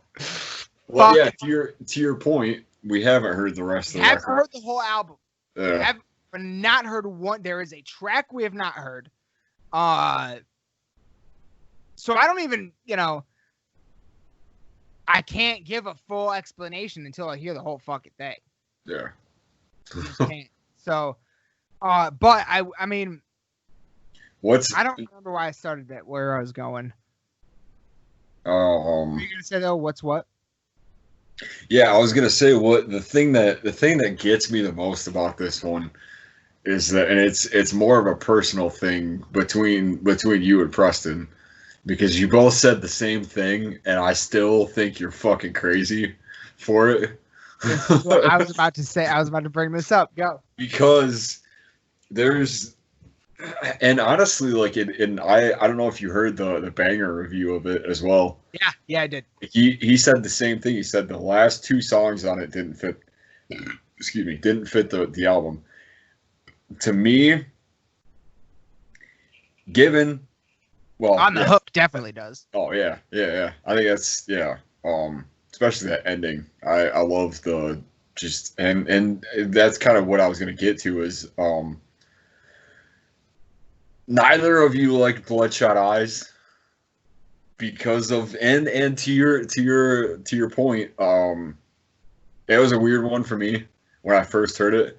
But it wasn't initially like I fucking hate this song. It was like I liked the music for it, and I liked the like. To me, I'm such a sucker for in heavier music when you have like this like kind of I wouldn't necessarily say like lo-fi kind of guitar stuff underneath of it, and then like the rhythm part over top of it. I like just how they do it on this one, specifically on Bloodshot, is really cool. I think musically it's one of the more different ones on the album. It's not my favorite, I would say. Like it's probably like standing up with the rest of with the rest of the songs. It's probably the weakest. Just because of the fact that to me it feels more of like the next single rather than just like a song on the album to kind of tie it together. Which is interesting because the video single they dropped with the album drop was Gears. They didn't. Bloodshot Eyes is just a lyric video, so it was never a single. Which is, to your point, that's a good point. That's like that was one of the first things I thought. I was like, oh, this could easily be the next. Like it's besides Checkmate, it's kind of the most singleable track on the album. Like yeah. And it's not. It was never a single. And I remember it was, and you both said the same shit. You're like, oh, it's because of the one line. I just didn't like the one line or whatever. And I was like, well, think about because as and I went into, and I guess maybe this is kind of why I bring up the last album because, I remember when I first heard Overlord, and even still. Now, why am I blurry? Yeah. Go ahead, keep going. I'll just try to fix this. When I first heard that song, it was way more. Oh yeah, now the face thing is going too. That's weird. Oh, I don't know. Anyway, it was. I think it was more surprising and more hard to get over than this song was, and it didn't really hit me in the same way because I felt like they used this more as an accent for the line than they did as a chorus. I totally agree with that. And I totally agree with that. And even like I don't know, and it doesn't I guess like the clean thing doesn't bother me so much as it doesn't bother you the way it bothers me and Preston. Yeah, like when I first heard it, I was like, dude, this is sick. Like I don't know what you're talking about. Well, no, it's just this thing of it's you know what it is? I'll tell you what it is. I mean, it is not okay. Excuse me. It is genuine. It is genuine like just opinion, like just the way it makes us feel. It is genuine. It's not just bullshit. But at the same time, it's kind of like, oh, that like, you know, when you're a kid, when you're younger, getting into metal, you're like, when you find the metal, you're whatever the metal is you like, and you're like, fuck all the other kinds, you know, and fuck everything that's this or that. You know what I mean? That elitist shit that hopefully you grow out of, like we did. It's kind of just that, but that it's part of that, but it's that actually became like kind of opinion, because to us, like the growling and the screaming and that kind of vocals was just harder than anything else. And when we were first introduced to that combination outside of Slipknot, it was like we were aware of Slipknot, but what we heard more of that did like the screaming and then the singing was, you know, it was the ones that would go, that it was the ones where the first 20 seconds of the song would be hard as fuck and just rah, rah, rah. And then they go, hello, my girlfriend. Like they'd be like that whiny emo fucking bullshit singing that just we never liked. And because it was just, it was, you know, it was too like poppy, almost like just, I don't know, there's just something about it. So that is kind of, when we hear that, that's kind of immediately where our minds go. And now though, for me, like I definitely like more stuff like that now than Preston does. Preston is still very much like extreme into, you either fucking scream or you fucking sing. Fuck off. Like, you know what I mean? That's it and that's that. You know, Yeah. You know, he does like some, you know, Five Finger Slipknot tracks. You know, there are some things where he can get past it, but I definitely am more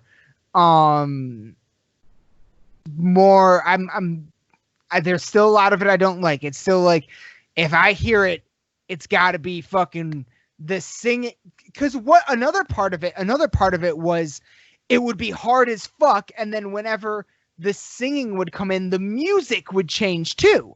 The music itself would become, you know, just not hard at all. The whole fucking vibe of everything would change, and that's just not something we ever liked. We want it to be fucking, we're metalheads, we want it to be fucking hard all the way through. We don't want any soft parts in our metal songs, you know what I mean? That doesn't even make sense. It's fucking Slayer, like, yeah. You know, for Christ's sake. So like, it's, that was kind of, that's where we're coming from when it comes to that. Now with what you just said is so spot on with Embers and Overlord on the last album.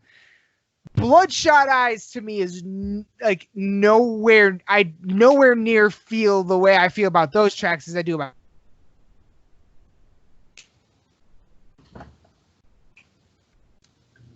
No.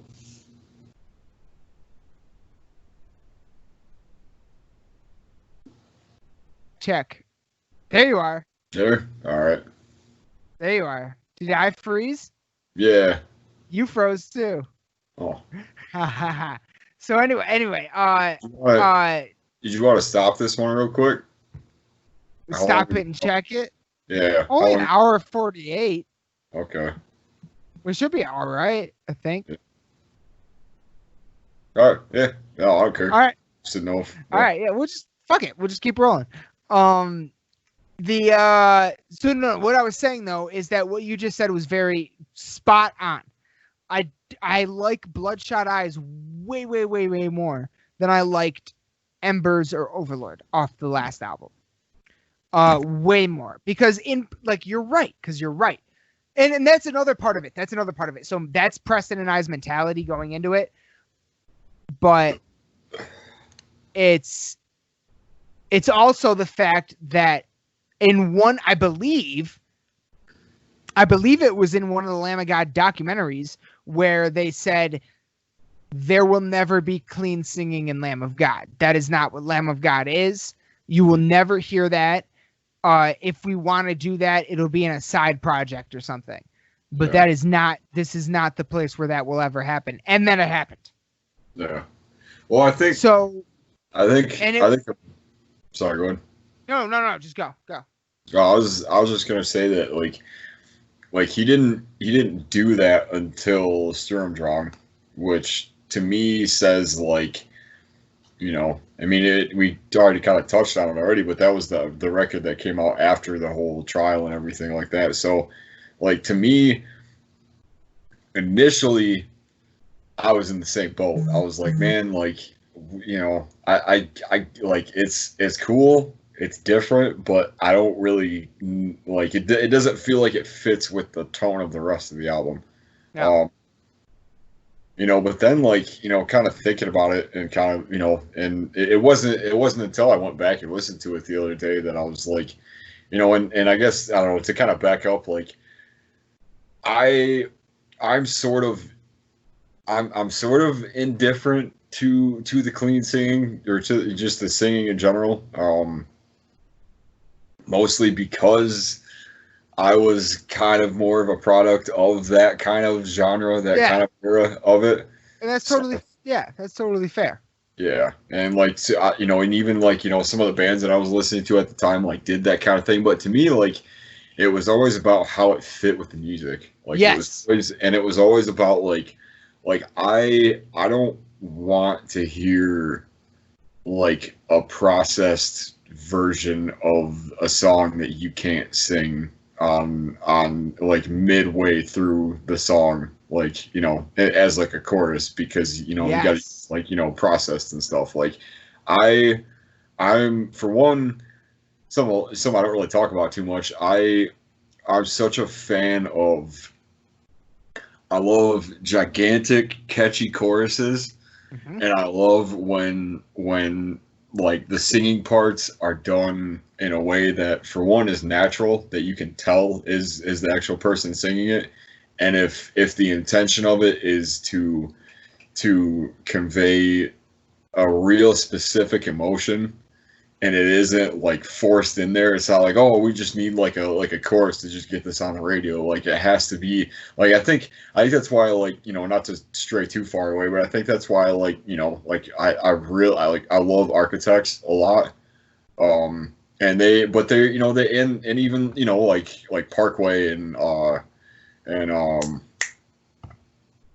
Ghost Inside, I guess, kind of like they don't necessarily do like clean singing kind of stuff, like where it's like just straight up like that, but they have these moments where they're super honest, and there's like the only way that you could possibly convey the type of emotion that you're looking for in that part of the song is to sing, rather than just to like have some like real like screaming over the top of it.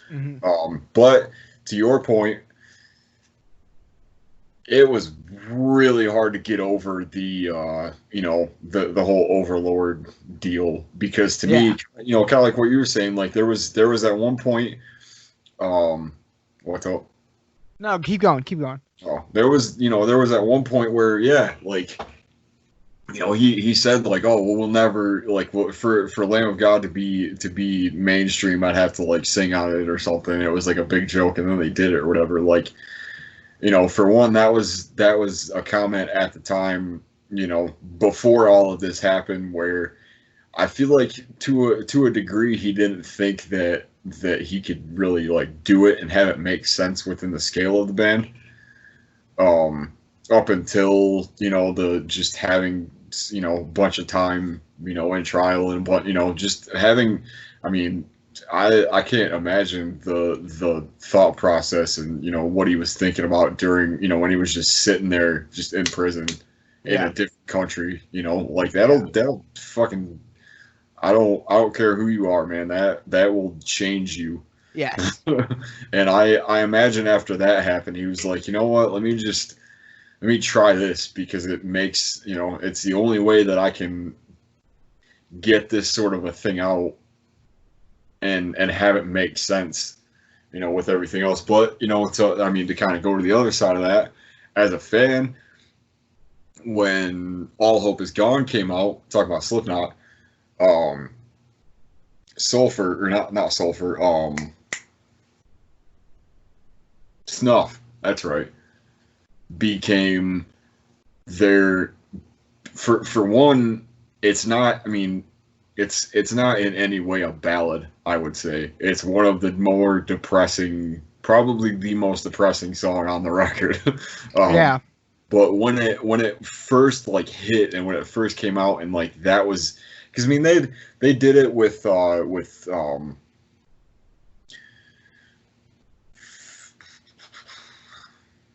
why can't I think of the name of it? They did it with two songs on Volume 3.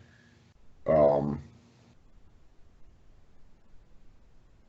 I am so mad at myself that I can't think of the name of this song. I mean, that's one thing I will say is going back now and getting into some of these bands that do utilize both clean vocals and screaming vocals.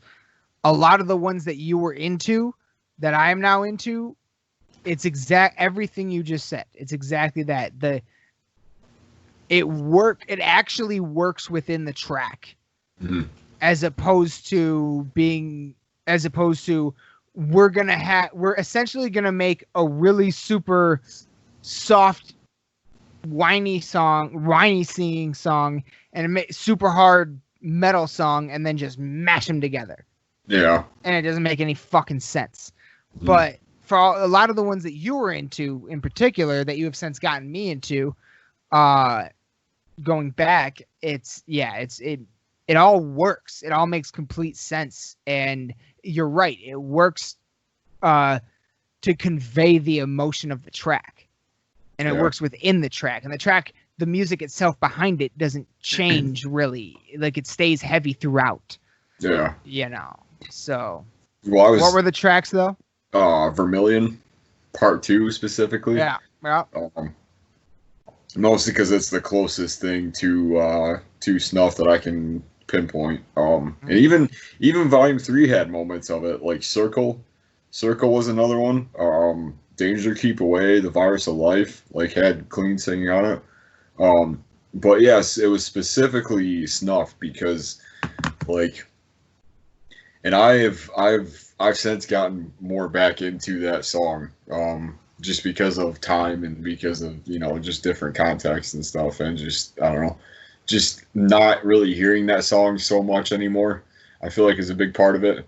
And I'm not sure if that's the case with Overlord. But it was just a matter of, like, hearing it for what it is and not really thinking of it as, like, the big ballad or the big, like, slow song on the record. And that's kind of what soured it for me, was because I felt like at the time when it came out, like, it was probably my least favorite, and it was the thing that I didn't really like it.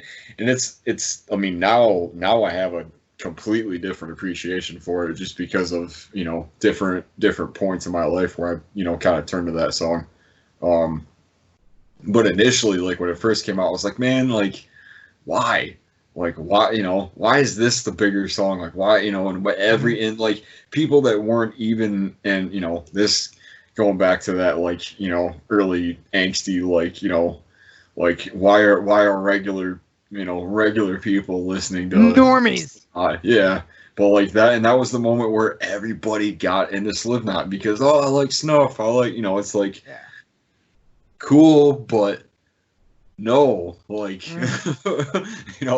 kind of an idea. Yep. You know what I'm saying? Like, oh yeah, absolutely. And it kind of soured it for me up until recently, But it was, I mean, kind of going back to this album, like, I feel like that sort of stuff, had they not done it on the last album as a, and even, I was listening back to Resolution, and there was a couple of points, like, there's a whole song where the first couple verses are just, like, singing on it. Yeah. And when I first heard that, I was surprised it was even him on it, because I was like, that doesn't sound like what he would sound like. That's another, that's another part of it for me too. But I think with Lamb of God in particular, It really was a whole giant combination of things. It was the whole fucking jail thing. It was Randy getting sober. It was the fact that they had been doing what they felt like was the same thing for so long, and they had a bunch of, you know, creativity in them that they wanted to let out, but it wasn't right for Lamb of God. And that's why since the last, you know, in the course of the last two albums, we've seen them, you know, Mark released a solo album and a solo EP. Randy's got like 3 other side projects going right now. Fucking you know, Chris Adler's not in the band anymore, but he was playing for Megadeth for a while. Like, you know, like a lot of them, it seemed like, wanted to get things out creatively that the vehicle of Lamb of God wouldn't necessarily, it wouldn't fit. And all that giant combination of stuff. And now it's been years, and they have, like I just said, taken all these different avenues in the last few years. And so they come back to Lamb of God. And I feel as though it was a statement for this 10 albums in to be the first fucking self-titled, you know? Yeah. Because they came back after doing other things and are like, this is going to be a Lamb of God album. You know what I mean? And that's exactly, it's, I mean, to me, it sounds like an evolutionary step right off of the sound back from Ashes. I hear elements of Ashes, Sacrament, and Wrath, especially even some fucking Palaces, especially on that Chuck Billy track, Routes. Yeah, the thrashiest fucking craziest shit. So fucking good. It's as close as they've been to Contractor and yes. So yes. That was cool to hear. Yeah. Like, I hear elements of all of those things, but yet it's still different. You know, it's undeniably Lamb of God. And Mark Morton's guitar playing, he's now, like, he has, like, it has its own voice. It really does. Like, he's at the level of recognize, like, he's as recognizable to me through just his playing as a Dimebag Darrell or Zakk Wylde. He's right up there with any of them. You know, like, it's just that frantic flurrying kind of shit, like that just frantic, like, all over the place riffing that I just fucking love. It's like a I don't know, it's like a bee or something, like, I don't know. Yeah.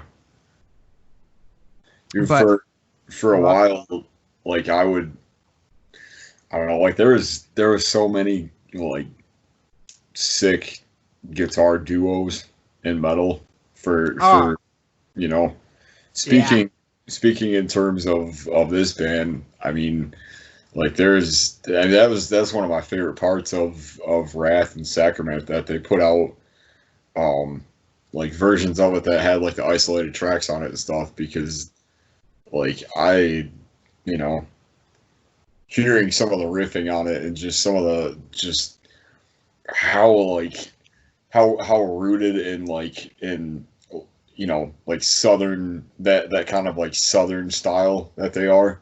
Yeah. Very, very, like, reminiscent of, like, Pantera kind of a thing. Yes. Groove metal. Cool to me. Yeah. The earliest trace of it, probably Pantera. Yep. You know, and just to kind of hear that style and, like, just how rhythmic it is. You know, I mean, being a drummer specifically, you know, just hearing that kind of thing and just, you know, like, that. I mean, that kind of writing style is so, you know, I just it's cool to hear something that, like, you know, it leads it, but there's also room for, you know, the rest of the band to kind of work around and stuff. So it's, I don't know, like for a while I said, you know, it was Mark and Willie, and it was, you know, Jim and Mick from Slipknot that were like my two favorite, you know, guitar duos, I guess. So yeah. Hell yeah. Hell yeah. So I've let me ask you a question. Because we've been going for 2 hours. Mm-hmm. How would you feel about doing a part 2 to this episode in the next few days? And we just end this one right here. But I do have one more question for you before we end. But how would you feel about that? That's probably good. Probably good, yeah. Yeah, we break it up into 2. Oh, yeah. Yeah. Well, I mean, and I'll remember what we talked about on this one, and then we'll be able to pick up and, you know, maybe talk a little bit more about the actual album. Yeah, I know we kind of went off on some tangents. Yeah, but I love it. I love it. Yeah. I love it. But to close, I don't care. One final question then. One final question. Specifically for you as a drummer, I know how big of a fan of Chris Adler you were. Finally having heard this album top to bottom, what do you think of the drums on this album?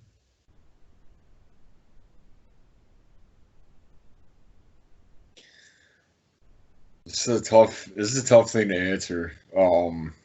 Because initially, I mean, myself and everybody else that knew about the situation, I was pretty thrown off by the fact that that they chose to release something, and I'm talking about I'm sorry, I can't remember the name of his other project. Chris Adler? Yeah. It's like I don't remember either. It's like Firewind or something. I don't know. Yeah, but in any case, yeah, go ahead. I guess to kind of give reasoning for it, like they like, we hadn't heard anything about what he was doing the entire time, and then all of a sudden, you know, he put out a couple different posts about something new he was working on, and then it ended up being like a short, like 5-song EP with a couple, I think a dude from Anthrax, the guitar player, maybe, I don't know, I could be wrong about this. I don't remember. Yeah. Maybe it was Megadeth, I'm not sure. But yeah, anyway, I was pretty thrown off by that, because it came out the same day that the new Lamb of God record did, which Chris isn't on. And then, you know, in finding out about the reasoning for it, and, you know, kind of following it a little bit more closely, and then hearing, I don't remember what podcast he was on, but just hearing, you know, just kind of the reasoning for it and stuff, and, you know, kind of shut me up a little bit. Kind of gave me, you know, it's like, oh, all right, you know, gave a little bit more reasoning for it, I guess. But in terms of this record, for one, I was really big into Winds of Plague, which is me too. His older band. I think that in terms of deathcore drummers from that era, and in terms of just heavier drummers from that kind of time, he definitely stood out, and he definitely influenced me a lot more than I kind of realized. Because, and we were kind of talking about this, because a lot of the, you know, the bug race stuff that we've played and that I've written is kind of similar to like earlier Winds of Plague stuff, which I didn't really realize until I was kind of like listening to it and playing through it stylistically. And I think that because there was such a time frame between when that actually happened and then the recording of this album, you could definitely tell that there was, you know, they went into it like, obviously the only member change that happened was the drums with it, and so obviously the guitar playing on it is still going to be this, the same as it was style wise, vocals, everything else like that. So it's still going to very much be a Lamb of God sounding album.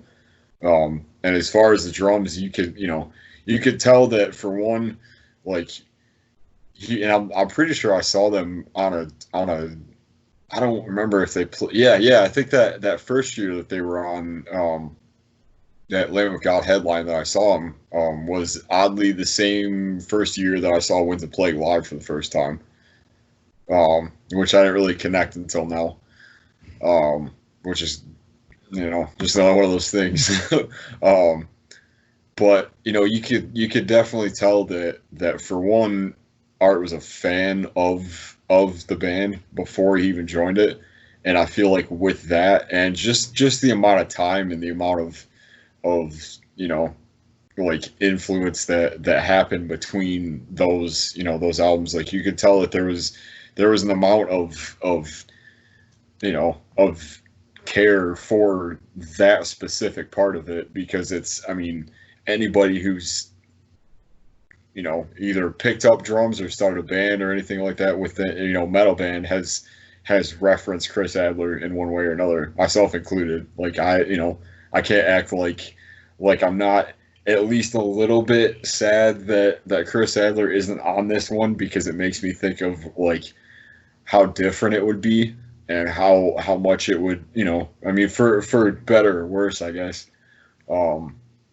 But I, having heard the whole thing top to bottom and having, not just the singles, because for a while that's all I had to go off of.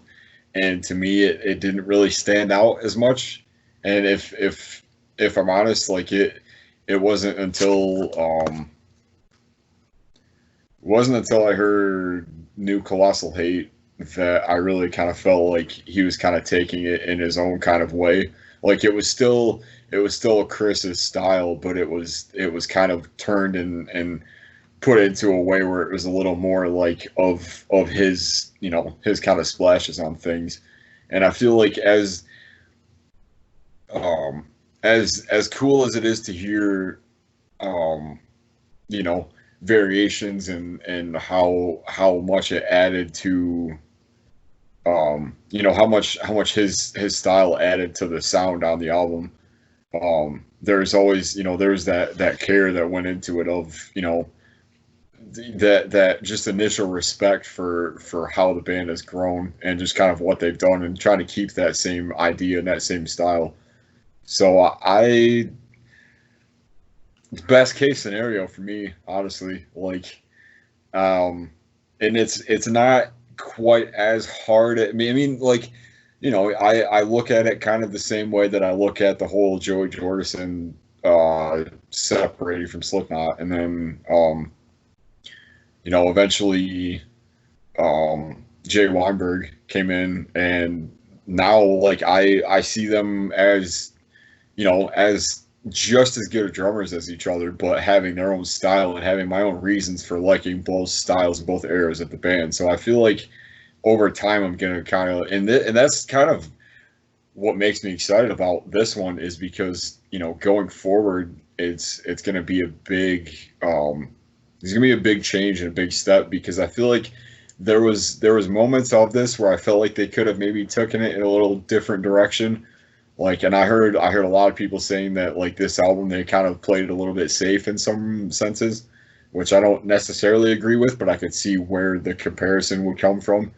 And it's very much kind of like when Volume 5 came out from Slipknot. I know I keep calling back to those two, but they're the only ones that I can think of where this is the case. I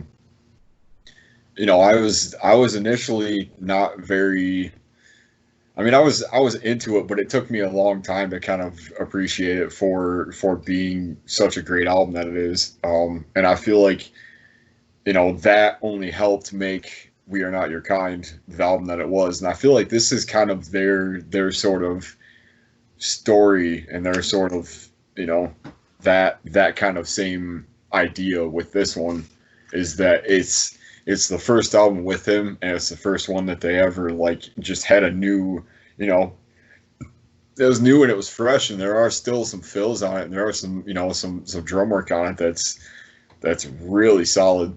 That's really sick. So I don't know. I'm as much as I like it, I'm really interested in hearing, going forward, what he adds to the band and kind of what, where they take it with it, and how much he's going to add to the songwriting process of it. So I guess in short, I fucking love it. and that was the biggest thing that I was worried about when it first came out.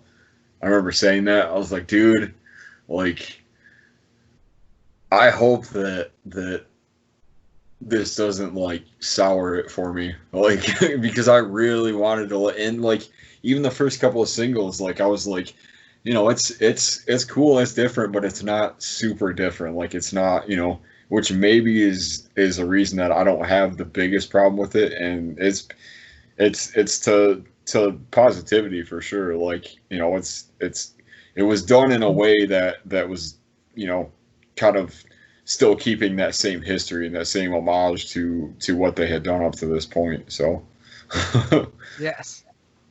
All right. Hell yeah. Oh. I love it. Well, just two for the record, yeah, it was Chris Adler has a new band with a former bassist James Lamenzo from Megadeth, White Lion, and Black Label Society. They to form a new band called Firstborn.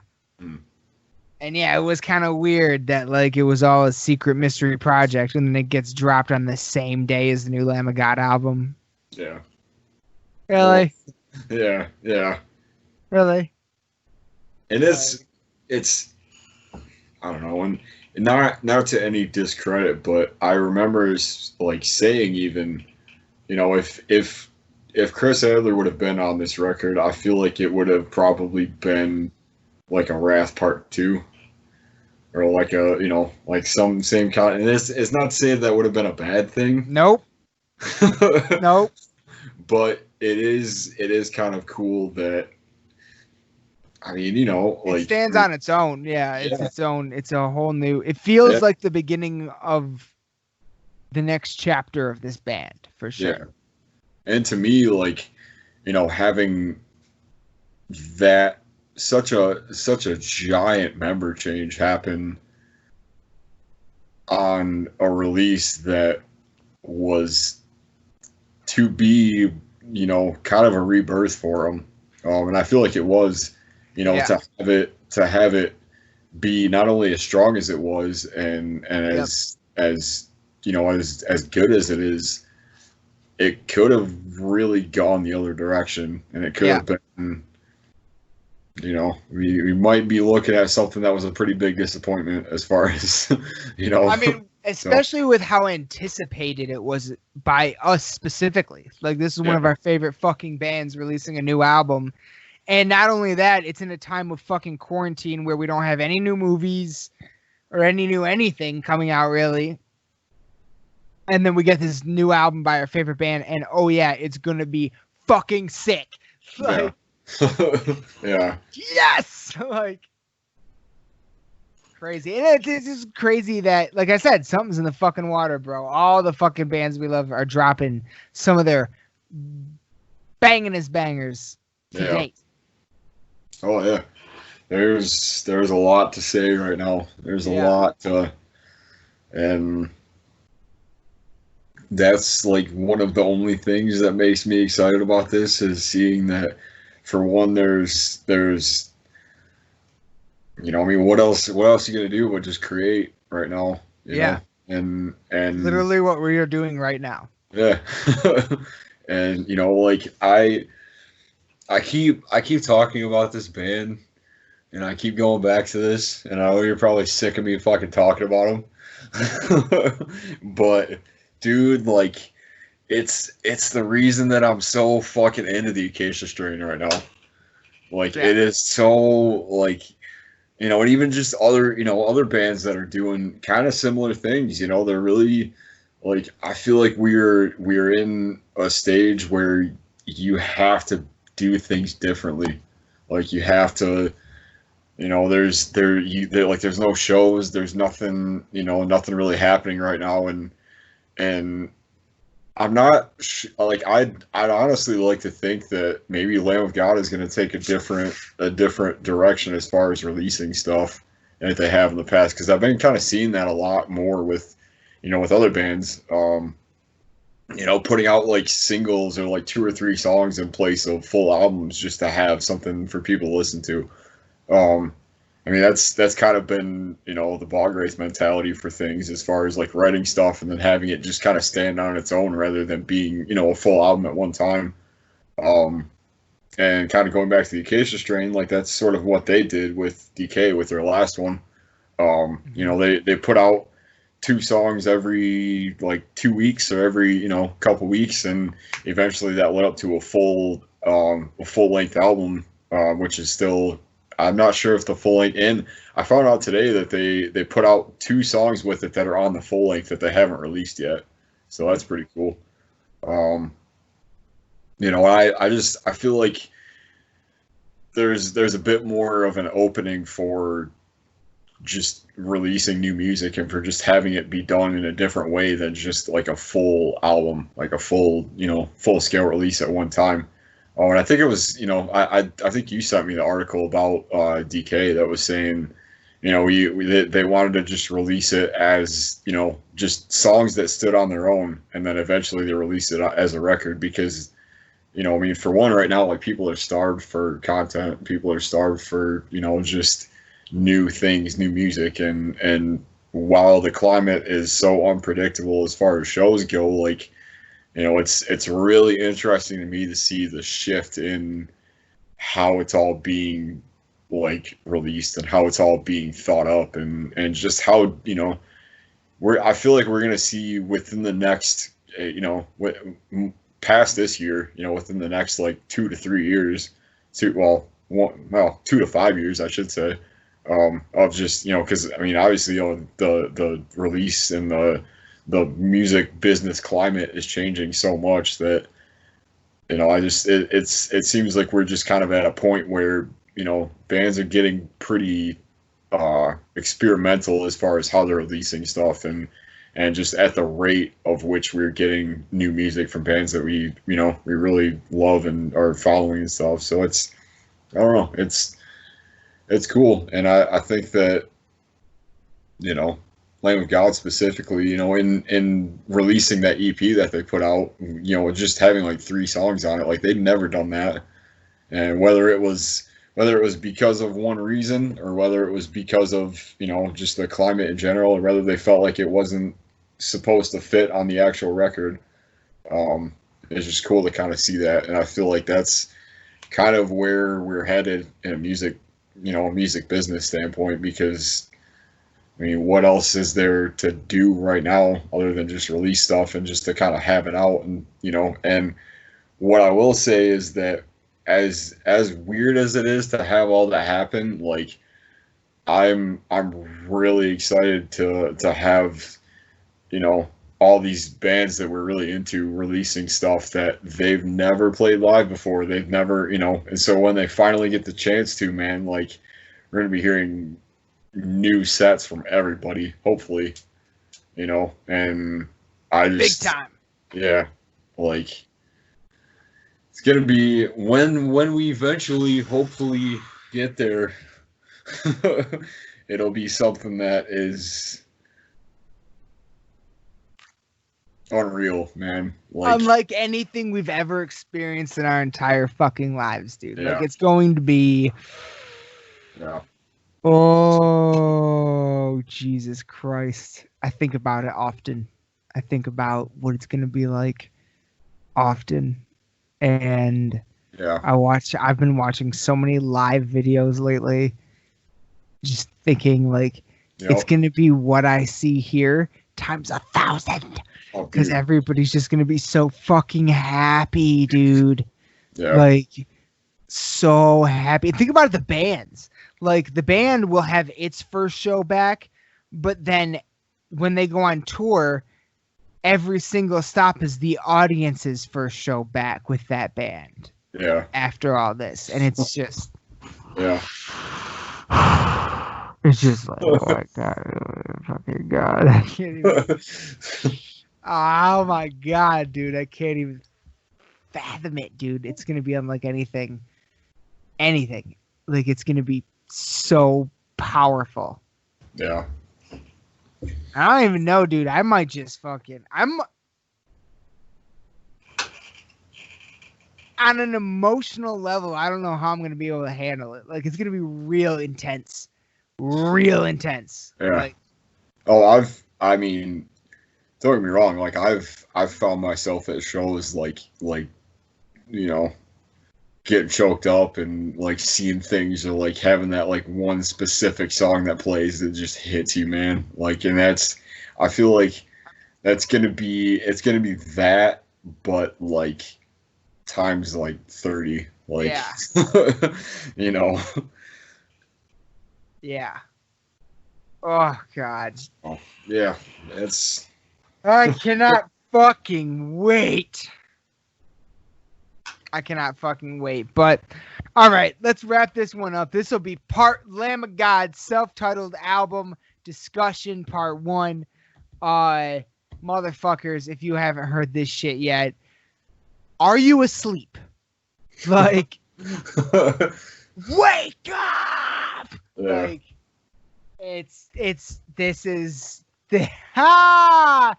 another magnum opus, bro. Like, it's a fucking motherfucker of an album, and we have a new song to hear as soon as this show ends. So let's wrap this up, motherfuckers.